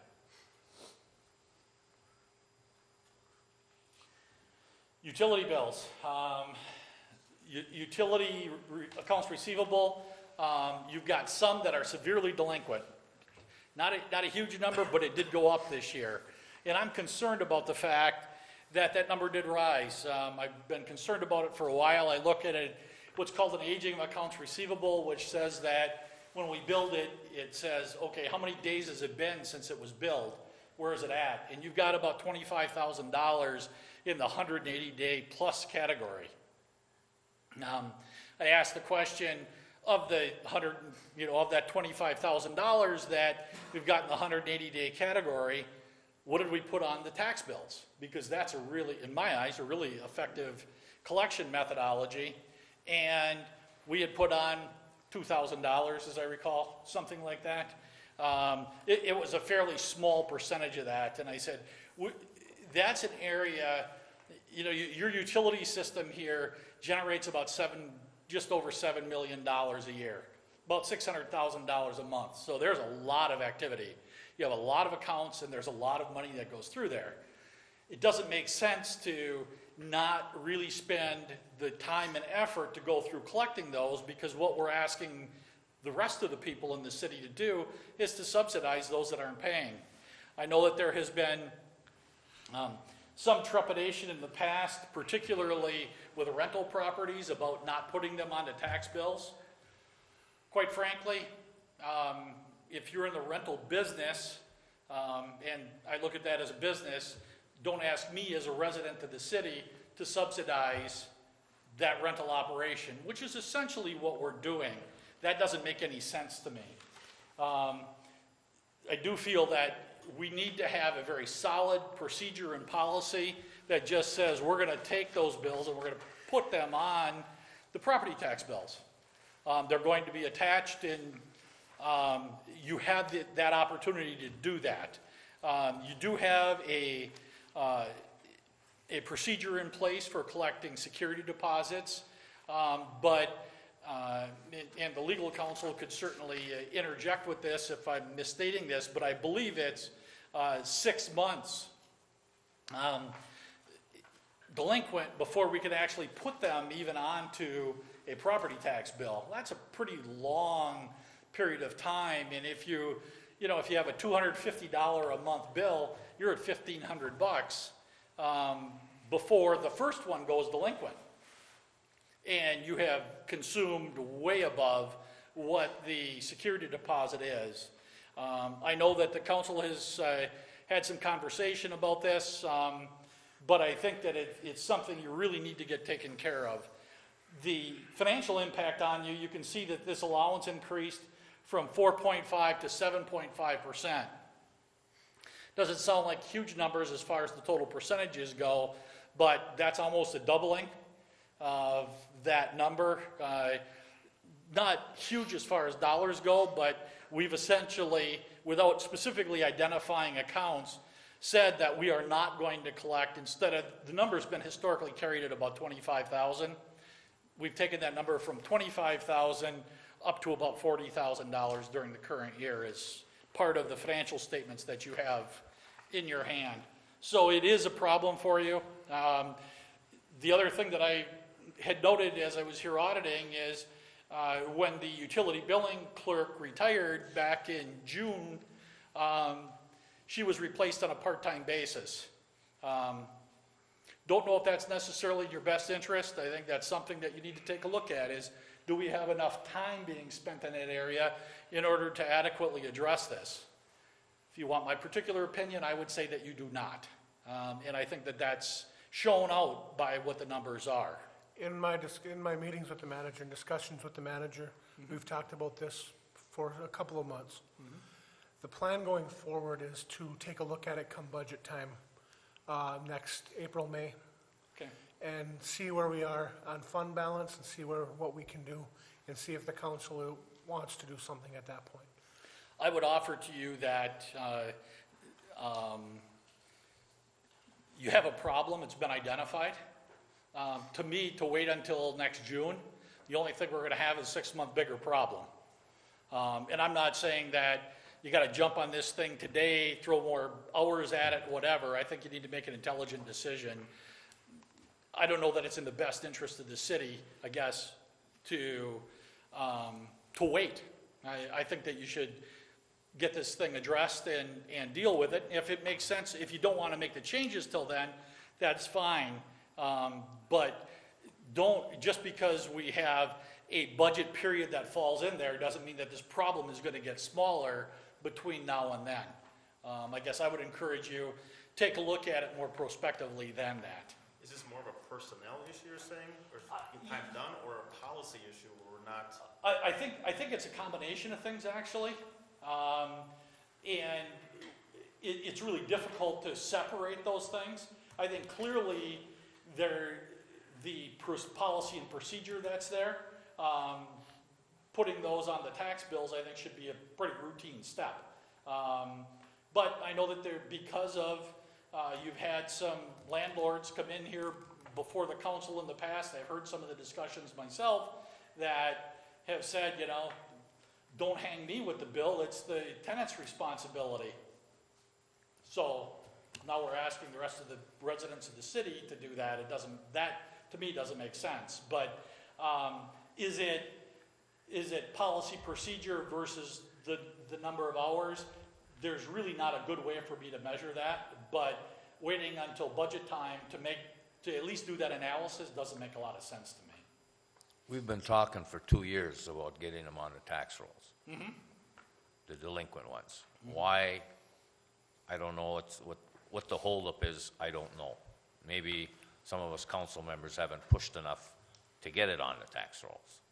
Well, I know when I was here auditing that we had the conversation, and I know at that time there was conversation going on regarding, in particular, rentals, which is... You're right, the way you said it. That's a business, that should be their problem, not the taxpayer's problem or the rest of the people who pay the utility bill. That's correct, yeah. You know, and I think there was, quite honestly, I think there was some trepidation with management about putting them on the tax roll because of, you know, people coming here and landlords in particular and complaining and saying, no.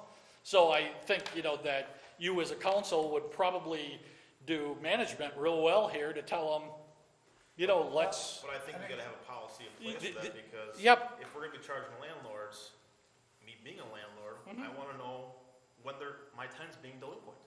That's correct. If the city lets them go out 6 months, well, that's not my fault that they didn't pay for 6 months, and now you're telling me they haven't paid?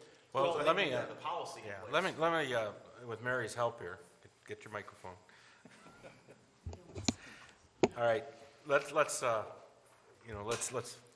put out what we do right now. All right, we have placed liens on the utility bill on the lien on the taxes on commercial.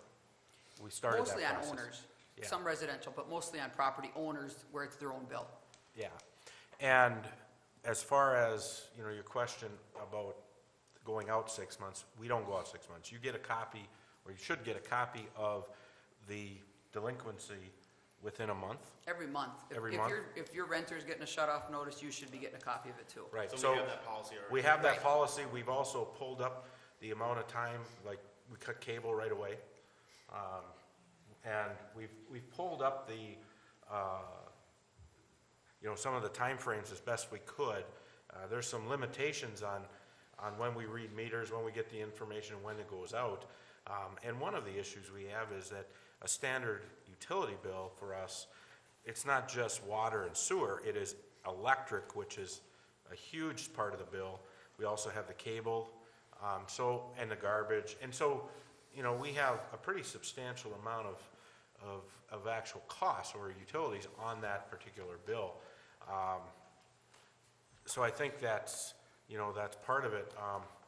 I spent quite a bit of time at our Michigan Municipal Electric Association conference this past fall, talking about delinquency and collection. That is a huge issue all over the state. That was a couple main breakout sessions. There's collection discussions on the best way to do that. Some communities, like I think it was the city of Lansing, that actually, or maybe it was East Lansing, they cut water, not sewer. Because if you cut water, then, first of all, you don't have the winter issue, and secondly, you got a couple days, or you can't live there, you know, from a health department rule. That's pretty hardcore, but that's what they do. Our biggest problem in the winter is that, and we do have even though we can shut off, we do have a policy that we put in place last year based on some tragedy that happened in Bay City, where the person can come in and put a plan together, you know, for a payment plan. That has worked. People do contact us now because they know that we shut during the winter, but they come in and they work on their bill. Biggest problem we have is that the gas gets cut in October, and people just keep on living, and they just fire up the space heaters and the grill and everything else they have inside the stove, and they heat with electric, and then those costs just shoot way up. Would you say the majority of our delinquency is in the electric, as far as from a percentage standpoint? Yes, yeah, without a doubt. But it's the whole bill. It's an entire bill. I mean, it's only in the electric because that's the larger of bill. I mean, people aren't coming in and saying, I'm gonna pay my TV. They come in and they make a payment on their bill, or they don't. But I mean, like the manager is saying, we don't shut the electric off the first month they're late, so maybe their cable gets shut off, the other servers start getting shut off, but electric is still going. And we talked about our deposits. I mean, our deposits are actually too low when you throw all of the amount of bills or utilities that are on the bill. The aggregated cost. The aggregated cost of the deposit is actually too small. So, you know, we've talked about increasing that, but then can a renter afford to pay $1,000 deposit, you know, to come in? You know, so those are the issues that we've been struggling with, and you're right, we haven't had a direction that this is the way it needs to go. I think it'd be good, I mean, it sounds like we have a good set of policies in place already, but I think we can maybe improve on that a little bit, you know, just by having a discussion. I think we gotta improve on them lots, Chris. I mean, it seems to me this has been addressed every year. It's been an issue with you, Scott, that's brought up every year. And it goes as far as here, and nothing gets done every year about it. Maybe 3 years ago, I think, Mary, we made a change in collecting some of the bills and raising some of them. I know on collection on electricity, at one time there was huge bills 3 years ago, and we chopped them down considerably. Now, just like you said, Scott, in 3 months, your accounts receivable double, and nobody addresses it? Well, that's not to say that you know, we don't have 600,000 out there in receivables. I'm talking about, in a given month, you're billing out round numbers between $500,000 and $600,000. Okay, so when I'm talking about $25,000 out in the 180 plus category, it is a substantial number, yeah. Should the residents of the rest of the users of the system subsidize that? No, I don't think that they should have to. But is it a very substantial piece of that? That's not to say that people aren't routinely coming in and paying their bills, because that's the normal course of business. But what I see happening with the staff that's here is we've got activities that are happening, and I'll call them routine. They're billing, they're paying, they're collecting, they're doing adjustments, they're doing what needs to happen. And those people that don't pay, just because, at least in some cases, maybe this goes back a little bit to your question that you'd asked earlier, Chris, is I don't think that there is adequate time. How much more time is needed? I don't know the answer to that. I haven't done that analysis for that, but I think what management needs to have here is a vote of confidence, if you will, as saying, this is our policies and this is the way we want them enforced. And if a renter comes before you and says, you know, look at this, you didn't tell me about this delinquency, and now I've got a bill of $1,000 that's going on my property taxes because I didn't know about it. Okay, you know, are you guys going to roll on that? That's really what the question is. And there's been some, I guess I don't know what exactly that word would be, but not wanting to take that hard line. Because nobody wants to be the bad guy, but at some point in time, you have to. Having a clearly defined set of policies certainly is there. We listened to earlier at the meeting, with the enforcement of an ordinance. So you want to make sure that they're effective, but once the decision is made to enforce them, they need to all be enforced at that point. Do we see most of the delinquencies from new customers that are renters coming to the city and they, pay their first month's bill and then all of a sudden they're gone? I mean, can we put a policy in place that we can do financial checks, the larger companies do? If I want to give energy service from We Energies, they have to do a background check. Is that something we can do, is maybe get a little proactive on some of these delinquencies? We can do that. I think the bigger problem is having not enough people to do that. So then we can do a personnel issue. Somebody's got to take that on and do that. And I think that's part of the problem, with going there. Yeah, but should that be our responsibility, Mary? Yeah, because we're the one that's taking them on as a customer. Yeah, but how about the renter? Well, if the landlord wants to rent to them, if we're going to pass that utility take a bill on to chance the renter or to the landlord, that's fine. But like Chris is saying, we can do financial background checks also on them, and we can base their deposit on that Exactly. result. That's what I mean to. If it comes back with a bad financial check, we're not necessarily going to deny them service, but we can say, well, in order to get service, it's going to cost you this much for deposit. It's kind of like somebody who's shut off. Once they're shut off, they have to pay an additional deposit. Sure. If they're shut off again, they have to pay an additional deposit. So it would kind of work the same way. I think we've got good policies in place, and I think that our big problem here is that a lot of our customers are in the township, and we have no control over the taxes in the township. And I think we have to address that, and we have to get an agreement with the township. That's an excellent point, Dr. Hayes. You're absolutely correct. You can't lien property that is not in your jurisdiction. Well, we have an agreement, or we have the framework of an agreement already developed through our upcoming project that does include the township doing the lien, handling the lien process. Excellent. Now that project is for just water and sewer, but I believe we put that language in our electric franchise agreement, which has just recently passed, because we went through that just about 4 months ago. So, either way, they're in a position to handle that for us. Good. That's the summary of the audit, the letter of comments and recommendations. What I tried to do is to just highlight what I felt were the highlights of the really good things that went on, the not so good things that occurred, and to point those out to the board.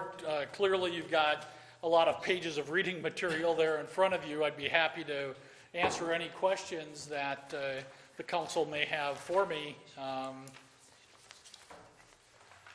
One, to help me better understand the report.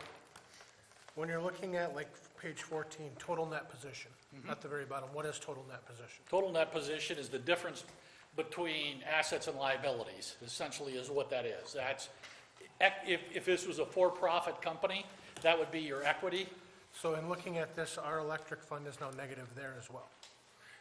Because the negative, the unrestricted went negative, and that pushed total net position to negative 18,000. I mean, our TV. On TV, yes. Sorry, TV, not electric TV. Okay, I was going to say. I'm sorry, I stated the wrong one. No, Yeah, and that was my mistake. that was the numbers that I was showing on the. That was my mistake. Yep. That was the numbers that I was showing on the slide earlier, that negative, that unrestricted net position number. And what that does is that eliminates the effect of the debt that's included in the fund and the fixed assets that are included in the fund, because you can't really spend those. That's through June 30th. through June 30th of Yeah, 2013. It does not account for the rate increase that we put in July 1st. I think that, I've taken a number of notes that are areas that we're gonna address right away. On that is getting with staff and looking at the cable fund right away. And seeing where we're at based on the last quarter to 2 quarters to see if that made an impact. We're gonna need that anyway. Absolutely. For the report that comes for the state. Yep. Well, and Yep, absolutely. the rate increase, I think, will help. Just my concern is how fast the bandwidth use has increased Yeah. as well to offset Yeah. that. Yeah, we're gonna have to address that issue specifically. Scott, last year there was a little misunderstanding. I had asked you on a scale of 1 to 10 where you thought we sat, and you said 3, 4, but actually you meant between a 6 and a 7. So again, this year, as a 10 being high, where would you put us? 10 being the highest? Yes. I would probably put you probably at between a 5 and a 6, I would say. So we're worse than last year. Yes. Two things have happened that would lead me to say that.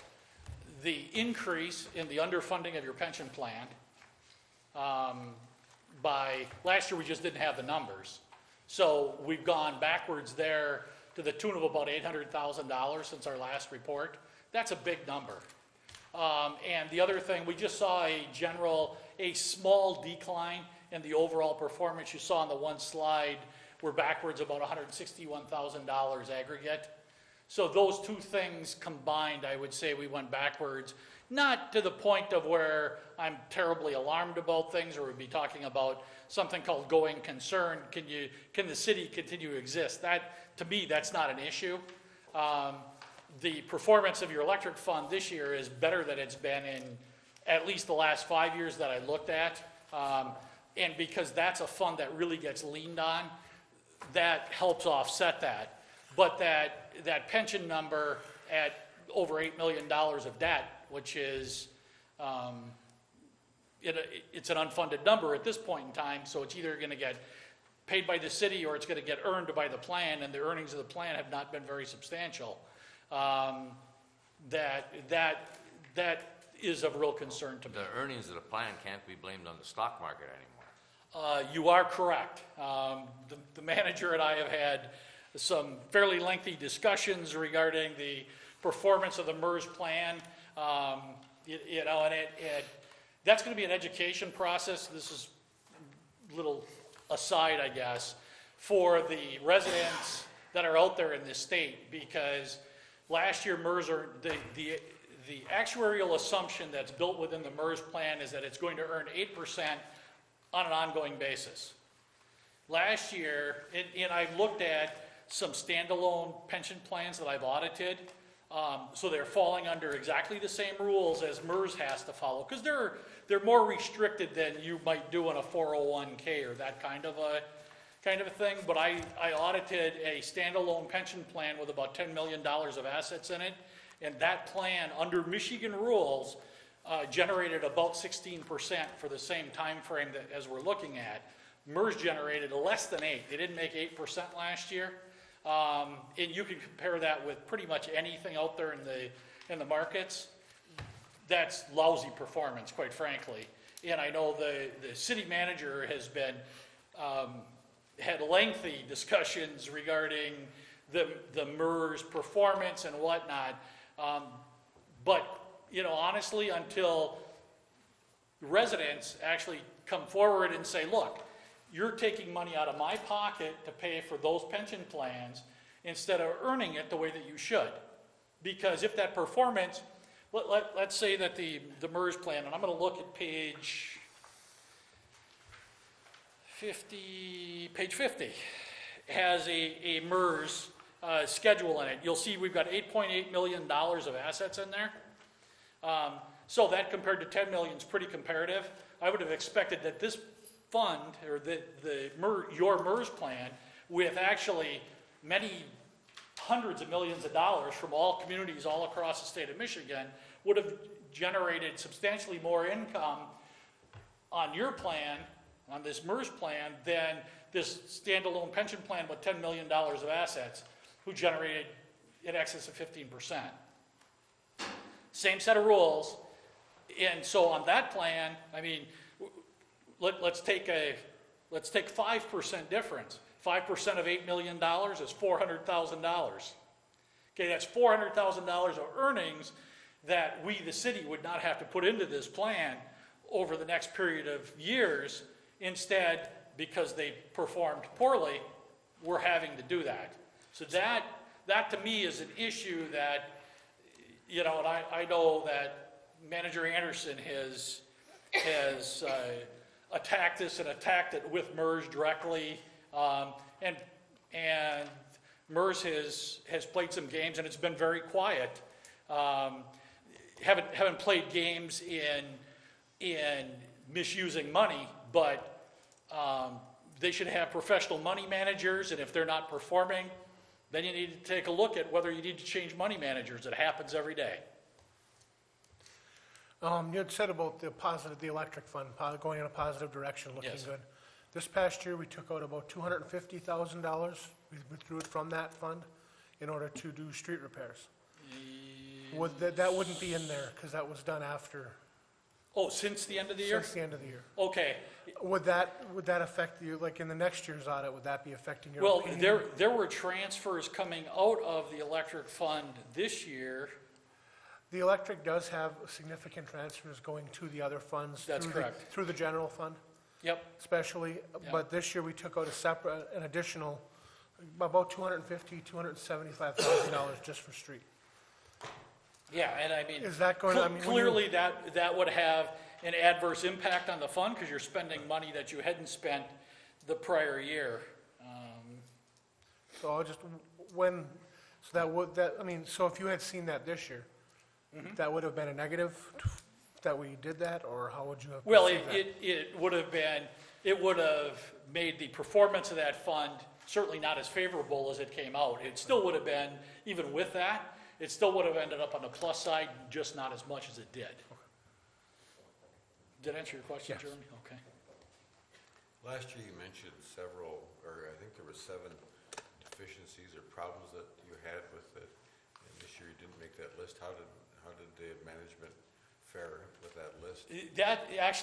Good question. That's one of the things that I do, is I take last year's letter. Actually, I'm required to do that. And I go through that, and either those things have been completely addressed or they've been adequately addressed. They may not be resolved yet, so that I don't feel that they need to be brought forward to the council's attention again.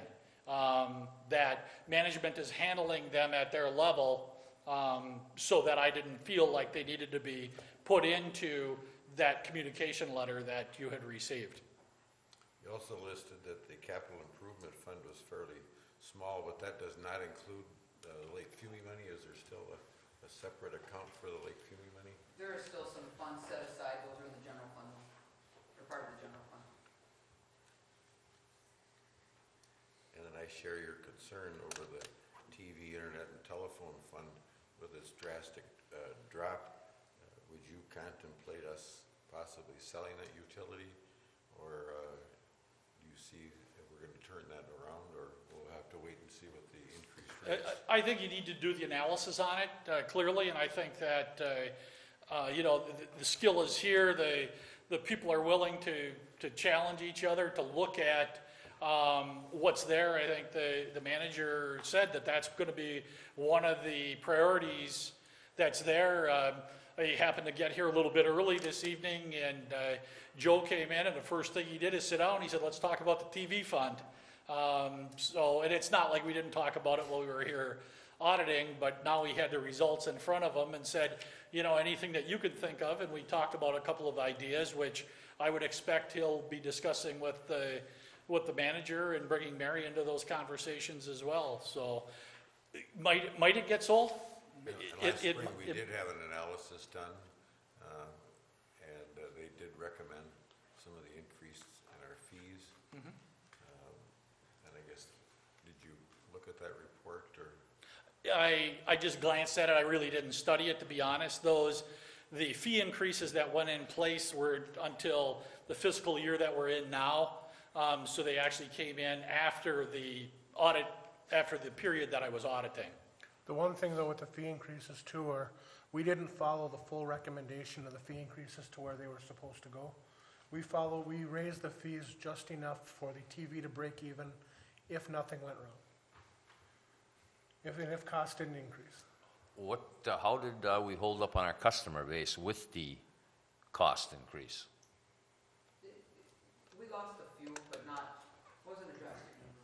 And actually, it was just on the basic TV or the extended TV was the big jump. What we've seen is we have a few more internet-only customers. People have gone without the TV but kept their internet. I've heard a few and talked to a few who have decided to do that and then use the various online sources to watch their TV. Some people have dropped the extended and just stayed with the basic. And I think that's a trend, regardless of that increase.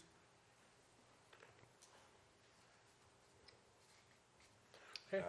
And you also mentioned then the pension plan is now up to 8.1 million. If we got the employees to agree to going from B4 to B3, how much smaller would that be? That would have to be actuarially determined. I don't know what that number would be. It's a determinable number, but I just don't know what that is off the top of my head. Do we know? No, that's, like you said, that's a calculation that has to be put forward, and then you have to, are you going to, it's pretty much when you change that multiplier, you can do one of two ways. One is that it's for all time forward from the time you make the change. So it would be B4 up until that point you make the change, and then it's B3. Or if you went back and changed all of the time to B3 up to that point, that has to be a vote of all of the employees agreeing. So they make it very restrictive and to do that, that way. So you have to look at the calculation. That's why it takes us so long. It's so hard to get these options And to find priced out that number, MERS will charge you a couple $1,000 just to tell you the number. Well, during negotiations, and you had mentioned this a couple times, Ray, and as people retire, which we got in our negotiations, they are not going to be in this MERS plan anymore. So we've lost basically 2 people who have not been replaced, so that has to make a difference in that fund. And also, the employees are putting more into the fund themselves. And you had said on more than one occasion that as they put in more, our fee would go down. That's correct. Okay, so now this won't all show up until the end of a year from now. Right, So it should be a rosier picture a year from now. And you also said that MERS figured that you were going to replace this man forever, but we didn't. So that those 2 bodies that we lost should make a difference. They decline that. They say they don't calculate it that way. It's only the liability that we currently have on the books as opposed to any future liability. So the biggest impact will be the increased percentage of the employee share, if we'd made a change to the current employees in the multiplier. So, that's how that gets calculated. It's a long slug. There's no question about it. And there's contracts that have been that are out there between the city and MERS, and there's state legislation. I've been working very hard over the last couple of years in Lansing, trying to make some additional changes or getting some legislation. Unfortunately, I'm here and the CEO of MERS is there. And he's very well politically connected, and I'm finding that out. But, he has invited me down on a few occasions, and I've had one-on-one conversations with him. And, we'll go through that here in the near future on some of that.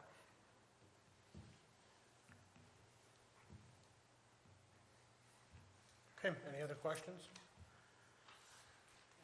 Thank you, Scott. Thank you. Okay, in our communications this evening, we have 4 items. The first item is Resolution 2013-33, an acceptance of the fiscal year 2012-13 audit report and management letter. Is there any, going through, did you look at them, have a chance to look at the management letter? Any questions? Any other further questions about the audit?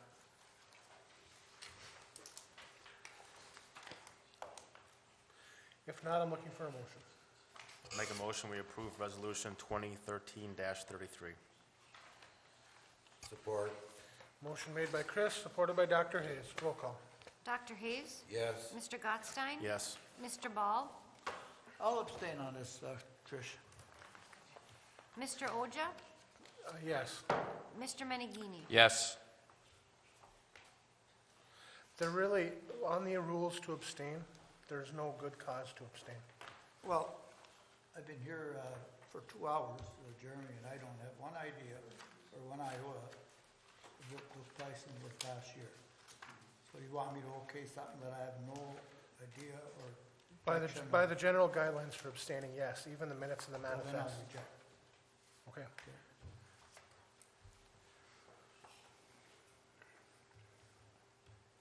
Next on the agenda, approval wastewater treatment plant aeration project payment request number 1.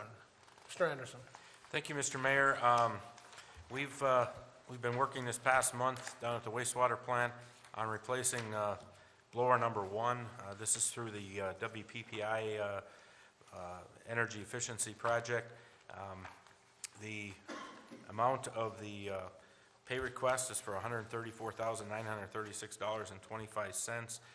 This project is not a very long project. This is a majority of the actual project costs. Bruce is here if you have any questions, project engineer, Mead and Hunt's for the project. But, it's here for, this is first pay request. Does the council have any questions? Are we gonna have to borrow any money for this? We gotta come up with a certain percent of money? No, this particular project, this is at 0%, isn't it? Yeah, we've got a 0% through WPPI. That is correct. And we did get a grant on the project as well. There's an energy efficiency grant on the project. From energy optimization and from WPPI. Yeah. Okay. Matching both of $12,500 each. And then the rest will be the 0% loan. This project was scheduled under the RD, and when we do the RD project, the other 2 blowers are going to be replaced. That was a loan at 2.5 or 2.25. I think the sewer was 2.5, I think. Yeah.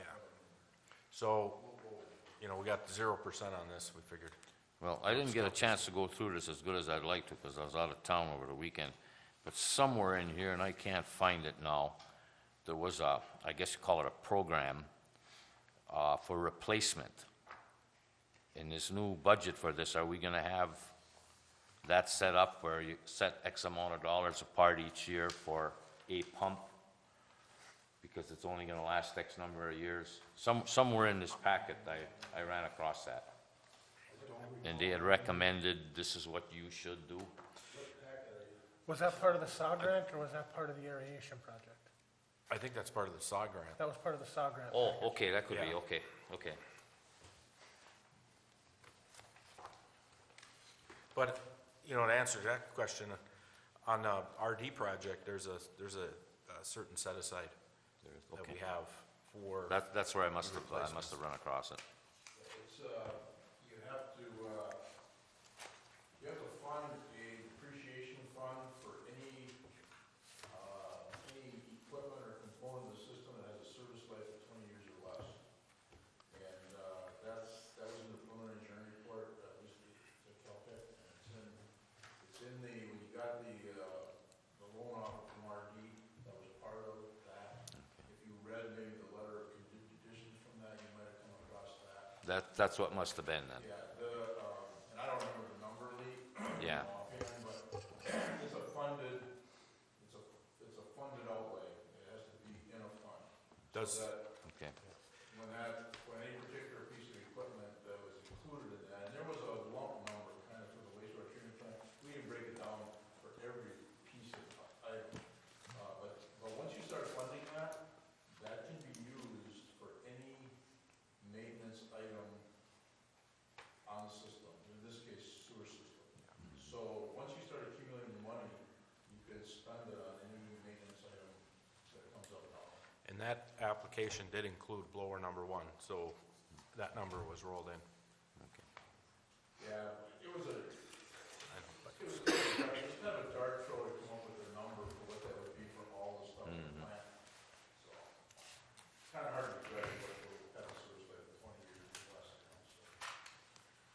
But I guess I would just tell you on this WPPI project, the startup and training on that blower is scheduled for, I believe, the 3rd and 4th of December now. Kind of, your season kind of mucked things up. They're actually going to do it end of last week, and employees are going to be gone. So the next pay request on this will be probably the final, and it'll come up sometime in maybe, I'm not sure your December meeting or not, maybe your second meeting in December. We should be all done. And we had a pretty good return on investment on this, didn't we? It was like a 5-year payback or something? Yes. Yeah. That was, if my comment was gonna be that it was a very good payback from the energy efficiency standpoint. That's why WPPI will give you a 0% on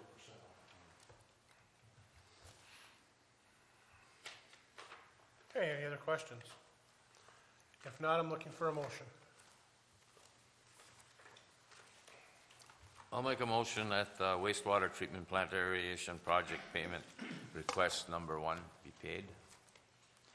What was the figure? $134,936.25. Second. Motion made by Lee, supported by Chris. Roll call. Mr. Gottstein? Yes. Mr. Ball? Yes. Mr. Oja? Yes. Mr. Menegini? Yes. Dr. Hayes? Yes. Next, Resolution 2013-34, MDEQ SAW grant application. Mr. Anderson. Thank you, Mr. Mayor. The Michigan Department of Environmental Quality has put together a program for, basically, it's an asset management program that they've been working on over the course of this past year. I have been kept in the loop on the progress of it through various engineering firms. Mostly our engineering firms were keeping up with the DEQ and then keeping customers, owners like us in the loop.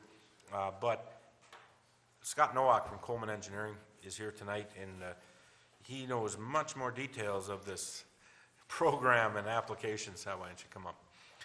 But I will tell you that through our conversations, one thing to keep in mind as you're hearing some of the details is that and correct me if I'm wrong, but this is the DEQ's way of addressing sewer systems that have not really been keeping up. And they've targeted the sewer funds, the sewer companies, so to speak, customers or owners like us, and they're putting this asset management requirement or program in place. Within a couple of years, if you have a NPDES permit, which is basically your wastewater plant, if you have one of those, you're going to be required to do this. So I think that's coming down. So I think they're doing the soft approach first, which is this grant program. But I'm going to turn it over to Scott. He's done a lot of work on this. Did an excellent job on a lot of details in this issue or in this program. You're exactly right, Ray. It was a mandate passed down through Michigan legislature last January 2013, that all sanitary sewer systems at some point will have an asset management requirement put on them. It'll probably be on your next renewal. I forget when your renewal period is for your NPDES permit here, but sometime in the next 5 years. The SAW grant program is a funding mechanism to make it a funded mandate. It is a pretty good program. Everybody seems to be jumping on the bandwagon, we'll put it that way. It's up to $1 million at 90% grant in your case. If you're a non-disadvantaged community. I know the letter states that in there, which you are not a disadvantaged community. It does pay for things, and just to give you a little bit about what an asset management plan is, it's a full inventory of your sanitary system, from the house to the discharge pipe. Meaning we'll look in every manhole, look at all the pipe, look at everything at the treatment plant, all the lift stations, pumps, come up with the age, usefulness of the useful life of the material, and come up with basically what you guys should be billing people to maintain the system. Now, what the DEQ is telling us in this is, because you actually have a functioning system, you're keeping it up, it's not failing, you are taking in enough money to maintain the system right now. Also things like rural development, repair, replacement funds help with that. The main body of the work to be done is actually looking at the system. We're looking at a total project in a neighborhood of $600,000 here. This is not to exceed the resolution, so you're not looking to get a full check from the DEQ, just to make that clear. It is a reimbursement grant, so as we go through the project, Ray will submit a pay request to the Michigan DEQ. Say it's $100, they'll give you back $90 towards that. In general, everybody's been doing sanitary. Ray's also wanting to do storm sewer in this one. It's same 90-10 split on storm sewer as well. The biggest thing, and everybody seems to like this, is buying GIS software. This includes taking your entire sanitary system and putting it in a GIS system housed in-house here at City Hall. Also pays, I believe we put 60,000 feet of televising in, smoke testing, various reports, capital improvement plans, looking at the plant, looking at how the plant processes work, that type of thing. Would the GIS software that we put in be compatible with our Empower system? Absolutely. What we're looking at is an Empower system. Ray has seen and approved the preliminary quote. The actual grant application right now has quotes from Coleman Engineering in it, from Tunnel Vision in Escanaba as a pipe television company, and from Empower. That being said, you're not locked into anything at this point, but yes, we're looking at Empower. The platform, we have done extensive amount of work in the electric. We've started, when we started with the system, we basically took all of our property information. Jim Wiseman worked hard on this to get information onto the system, and then that's what's out for the public. Then our electric, we've been working very hard at the same process through the electric fund over a number of years. We have not started the water and the sewer because of the amount of cost, time and cost in order to do that. This gives us the ability to, in one lump sum, get the sewer system complete. Now the platform is basically the same. We're not going to be changing any of the platforms of what we're already doing.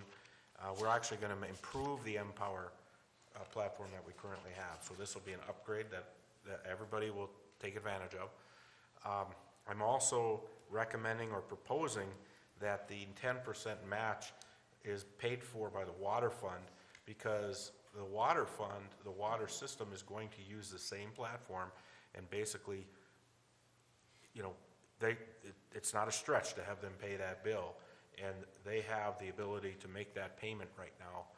Where you heard the auditor talk about the sewer system, and we all have been dealing with that over the last few years, or number of years. So, the water fund will pay for the local share. And again, I'm very confident in that, or comfortable with that, because they're going to take advantage of that platform. So they should kick in on the project. If we approved the, going forward with this tonight, when would we hear something back from the state? When? Applications go in December 2nd.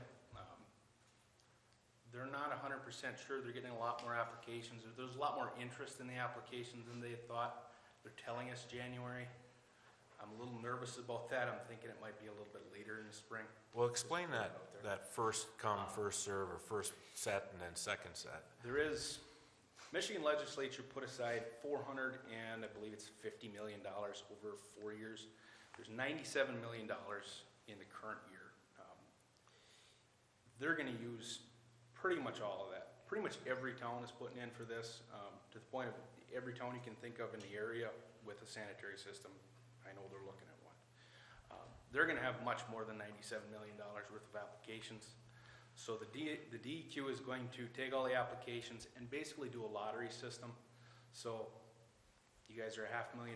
If you get drawn, they take $500,000 off the top until they run out. Then they're gonna wait till the next year. This time next year, you'll be on the top of the pile, basically, but it could take a year to get funded. It could take 2 years to get funded. If you don't put in on the December 2nd issue date, then if you put in, say, 6 months from now, or a year from now, you would go behind all of the applicants that put in on December 2nd. So, December 2nd, they're gonna have a stack. It's gonna be a big stack. It's gonna be pretty much every town in the state. Everybody we're doing one of these for is targeting December 2nd. If you're one day after that, you're put behind that entire stack of people. To the point where I would worry about it ever getting funded off the $400 million. I would say that.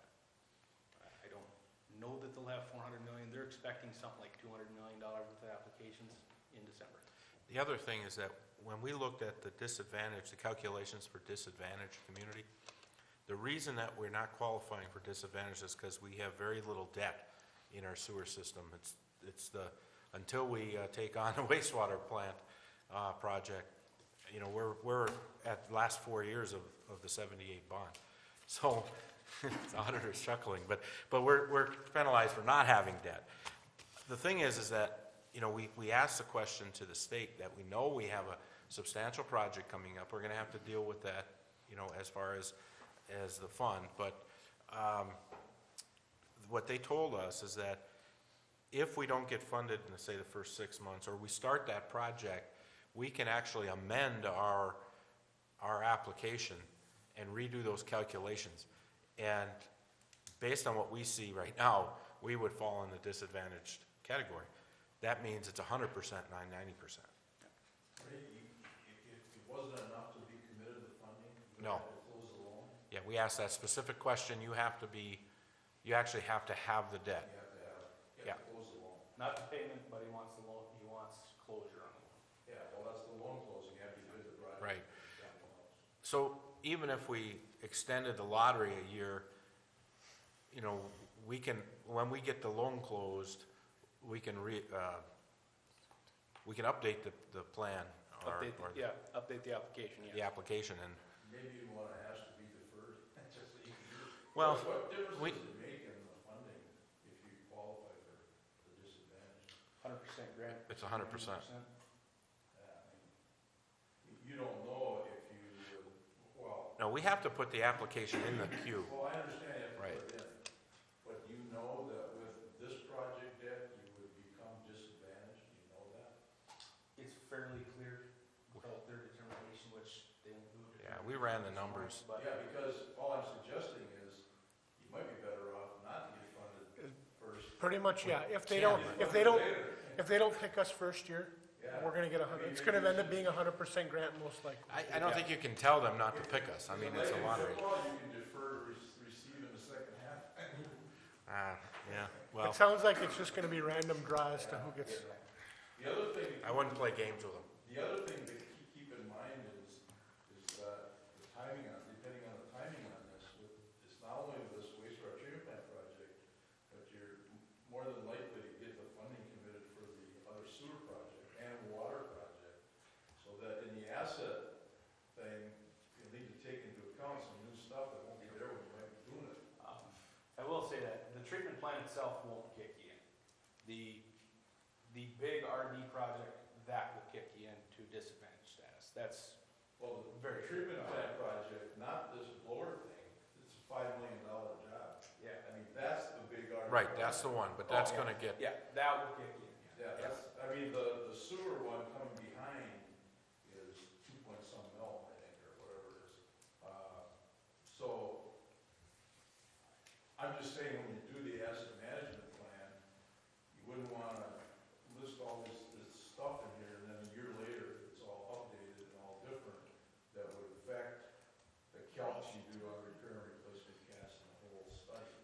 Scott, Oh, I if, know what you're saying.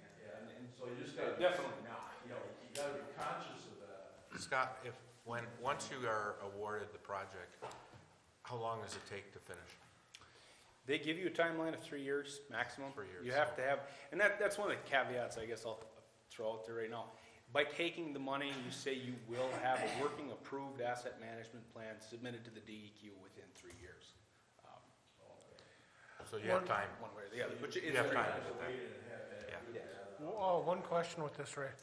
Ray. With this, are we going to be, when we get rid of some of our sewer assets, is that going to affect our No, our this, application? this only, we can only do this with the, what he's talking about is the township portion of the sewer system. This is for Oh. the city portion only. It can only be the city portion. Okay. Right. Yep, That's, only city. Yeah. Yeah. Township would have to have their own application, based on pipe ownership. We asked that question as well. What about ongoing costs of the GIS system once we have it in place here? What's that gonna run? You are responsible for that. Do we have an idea what that cost is gonna be? Whatever you pay right now, the upkeep cost in your GIS system right now, What is that? That's, 5,000? That's gonna stay the same or currently? Yeah, that stays. Even though it's in-house? the only difference with the GIS system, you're buying the same system, but currently the GIS, the physical location of the data is at Coleman Engineering there in Mountain. Through this, it's gonna be located here. You'll get your own server, your own license to edit, that kind of thing, a laptop. That's the big difference. I The believe it's a software pass-through, itself is- it's a pass-through maintenance cost, isn't it? Yes. Yeah, pass through. that's the way it's handled right now with them. Yeah. George, you had a comment? No, you answered my question. I was wondering where Vulcan's set in this deal here. if I have a that- technical question, Scott. Now, you said this outfit out of Escanaba, they'll go down each storm sewer and follow the discharge line into each house, or will they just go to the property line? The level we're looking at would be to look at the mains, you'll know the location and the material of each lead to a home. You wouldn't know. You wouldn't actually go into Wouldn't go up that? the actual lead, no. Oh, okay. We'd be looking at 60,000 feet of pipe televising, meaning main, looking at all the manholes. By that I mean actually popping them open, getting an elevation and an exact location on them for input into a GIS system. You rate them, you take, you say what all the materials are coming in and out in each pipe, that kind of thing. We may have to, and it may be a good idea, and these are details we should get into, Yeah. but we do have some dead end.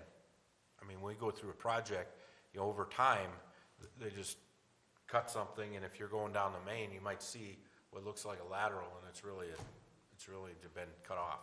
So we may have to go through and come up with a plan to verify from each place, each resident or commercial. There's a couple different things we put in there in that note. Smoke testing, it's always a good one. I like smoke testing. If you're familiar with that, I actually pump smoke into the pipes.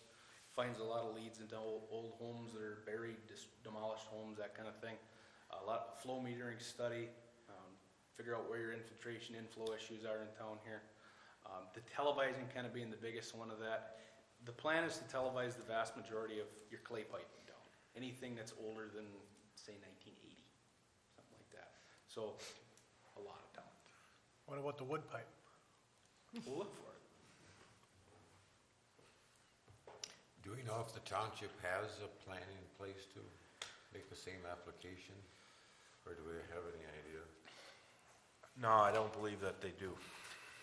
Because you treat their wastewater as the city, they don't have the mandate. You have it through your permit. They won't be forced into it. What the DEQ has told us is they're looking for a mechanism to force basically townships and people that don't treat their own wastewater into doing this, but at the moment, no, they don't actually have a requirement to do it. Okay, any other questions? Thank you. I'm looking for a motion on resolution 2013-34.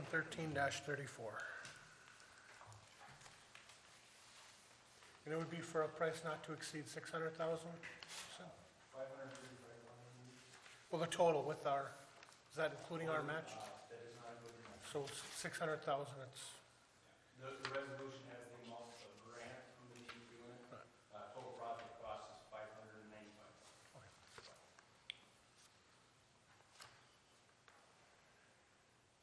Anybody want to make a motion?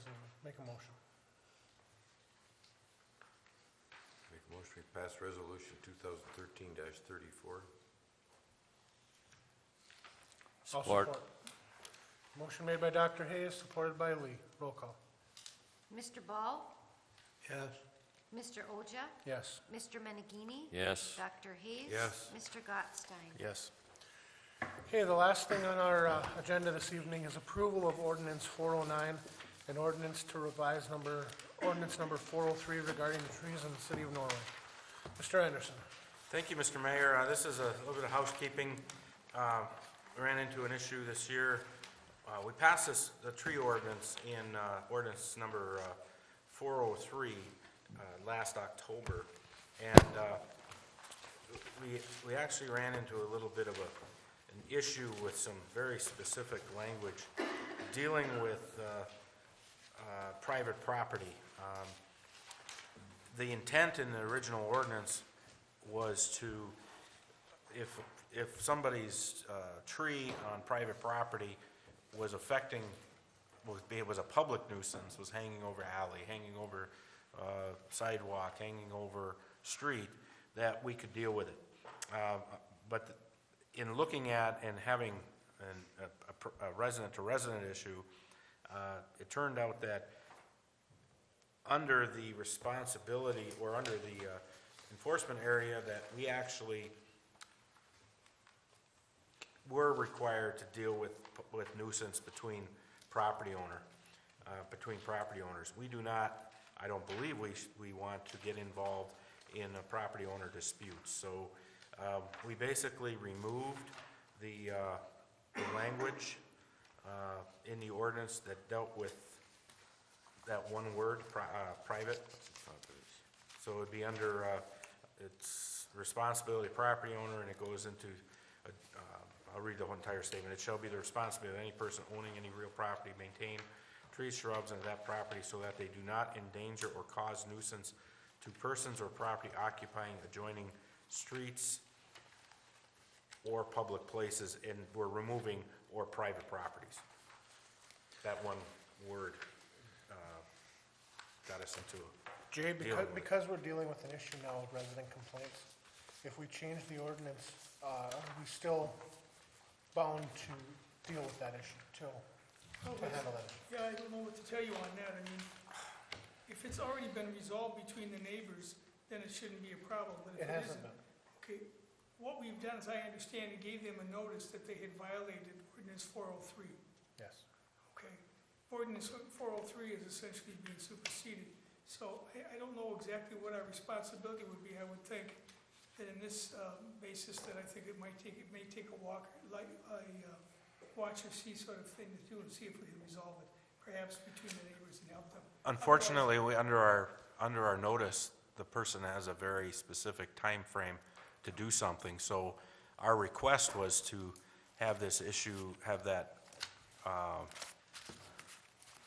have something, council, so we know whether or not we have to force that issue. Well, the ordinance was in effect at the time that the notice was given out, and he was in violation of the ordinance at that time. So technically, you can enforce it, yes. Well, The can and have. I mean, that's the question. Excuse me? Can and have. I mean, do we have to enforce it now, or is it up to council to enforce it? Must we I think we would have to. continue on with the enforcement? Because we're not, I don't believe our intent was to get in the middle of property dispute. But, you know, our question was, once this is revised, do we have latitude to say, okay, that needs to now be dealt with between the property owners, or because the ordinance was in effect at the time that the complaint came through, that must we follow through and ensure enforcement? I guess my position would be the ordinance has changed, and therefore we would not enforce a non-existent ordinance. And that would be my position, rather than the city go out and force the issue. If you want to, you can certainly go ahead and try, but I think at this point, we have a new ordinance, or we will be adopting a new ordinance, I'm assuming. At this point, I don't see why we should be enforcing an older ordinance. We've only given them a warning. It's my understanding that there has been some remediation of the problem originally complained of. And now there's a problem with the trees overhanging a property line and dropping needles on his garage. I think that's something the two of them should resolve between themselves. The only alternative would be for the city to take him to court and ask him to pay a fine or something of that nature to the city of Norway for this problem. And I don't know that that's something that we want to do at this point, and I guess I wouldn't recommend it. What you're saying, if we pass this ordinance, the city will get out of the dispute. Is that Any what you- future disputes, and I think we can use this as a reason for not going forward at this point. Well, my question is, if we pass this resolution, will the city get out of this dispute? Ray? I don't know. I don't know. That's my specific question is, we have a specific dispute right now. We have a specific notice, compliance notice, that has a specific number of days of compliance.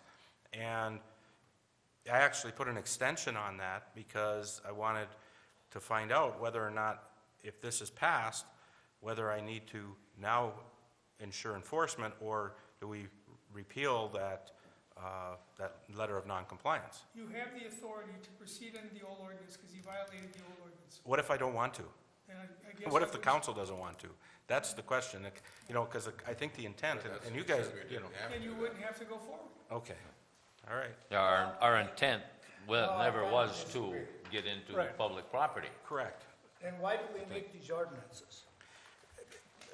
George, as I mentioned, the issue was for a private tree I that was understand a that, public Ray. nuisance. I It wasn't understand that. meant to get I in understand the between. whole situation. Okay. Because it's right in the middle of my neighborhood. I understand the whole situation. But why do we come up with these ordinances? Now, just, Jay, same instance up in Iron Mountain on that dog control deal.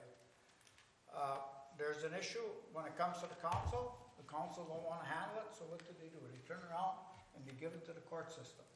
Because because of one animal, they won't stand their ground, so now they give it to the court system, say, here, you answer the question for us. Because the city does not want to stand their ground and say, is it right or isn't it right, or is it wrong? And you've got the same problem right here. Is it right or is it wrong? I understand where Jay is coming from. Why do we want to get in the middle of the mess? Well, then why did we come up and make the ordinance to begin with? We did not make the ordinance with the intent of getting in a private dispute. We set up the ordinance to compel property owners to maintain their trees when they're overhanging public places.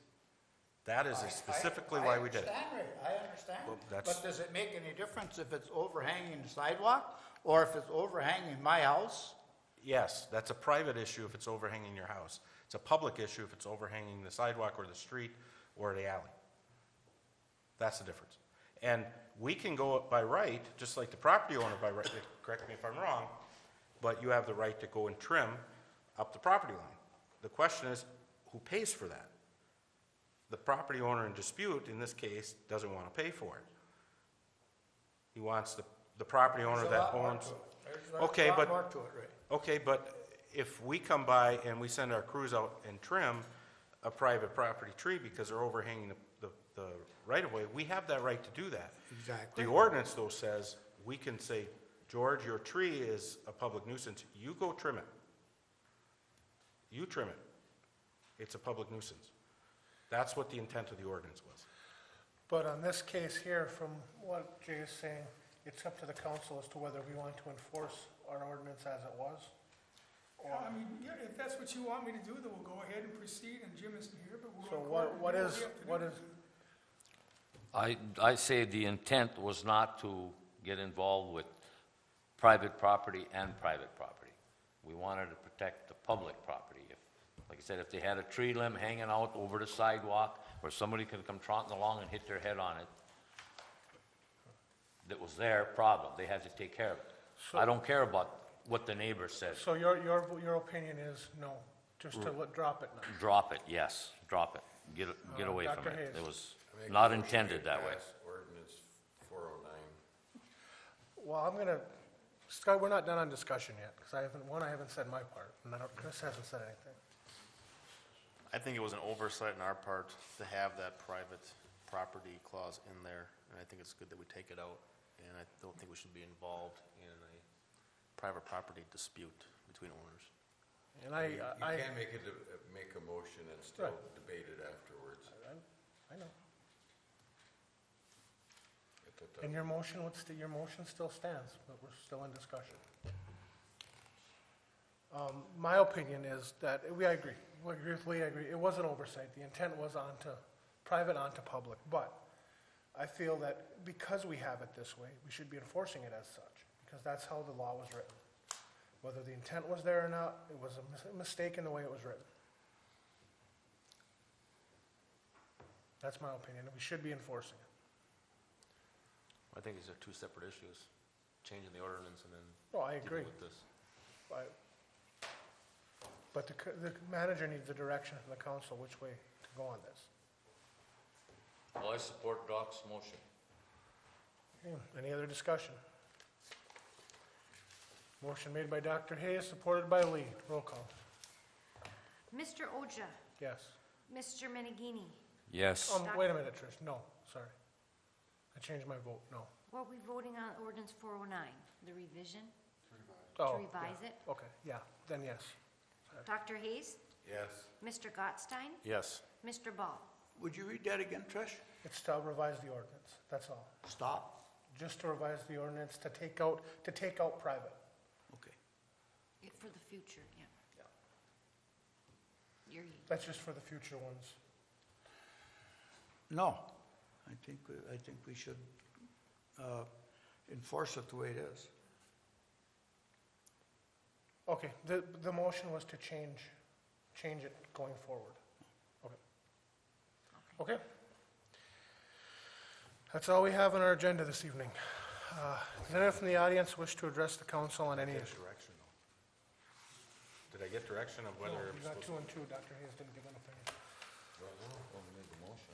We made the motion. You No, made the this is- motion to approve the change, but with the current situation, are you for not enforcing it or enforcing No, I it? agree with Jay that we don't have to enforce it now if we made the change, so why would we wanna go forward with an old ordinance? Because all the stuff was done under the old ordinance. And it was a mistake, we all agreed to that. So, no, I don't think we gotta enforce the old ordinance. Well, I wouldn't say we all agreed, it was 3-2 we agreed. Okay, let me, So the direction is to drop it.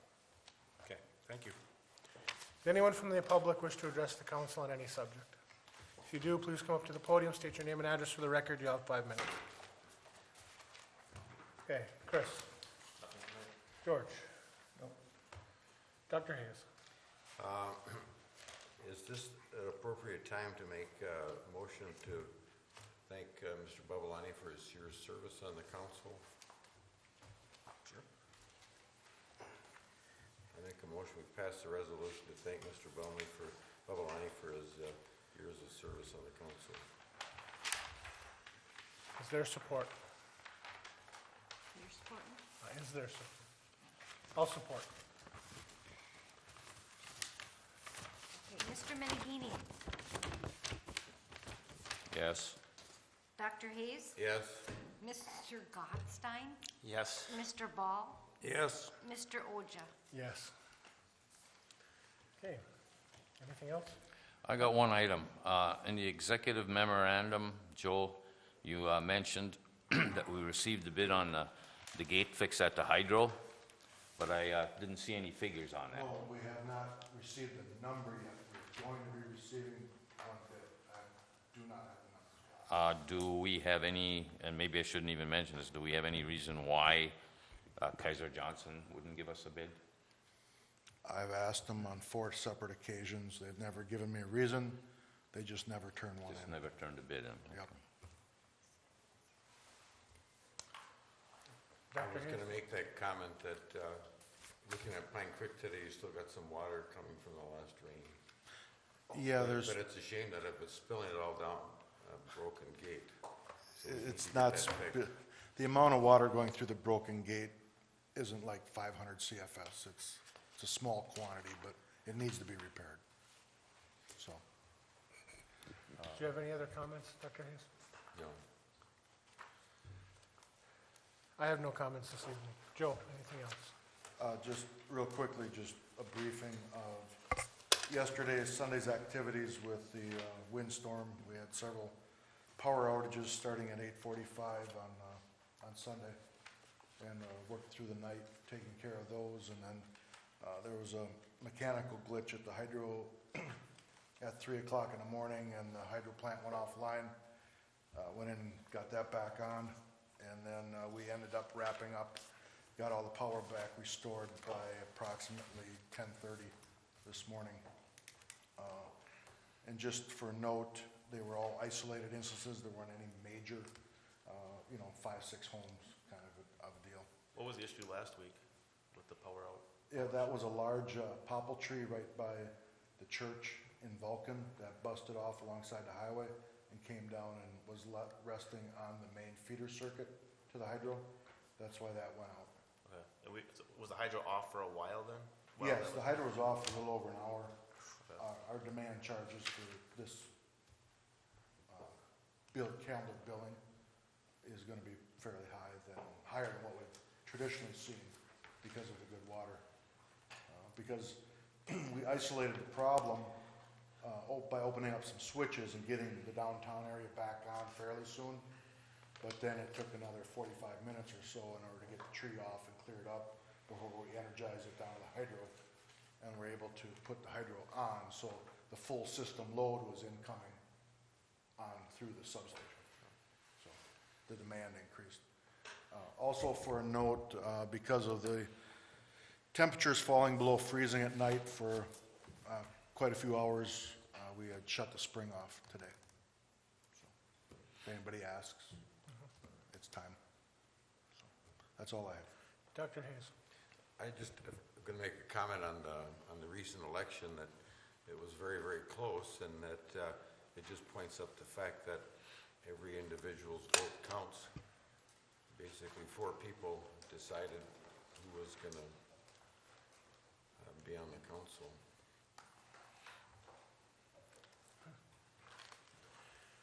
Mary? Tricia? Jay? Nothing else to add. Ray? I have no comment. We have no closed session this evening, so I'm looking for a motion to adjourn. Make a motion, we adjourn. Motion made by Chris, supported by George. Roll call. Dr. Hayes? Yes. Mr. Gottstein? Yes. Mr. Ball? Mr. Oja? Yes. Mr. Menegini? Yes.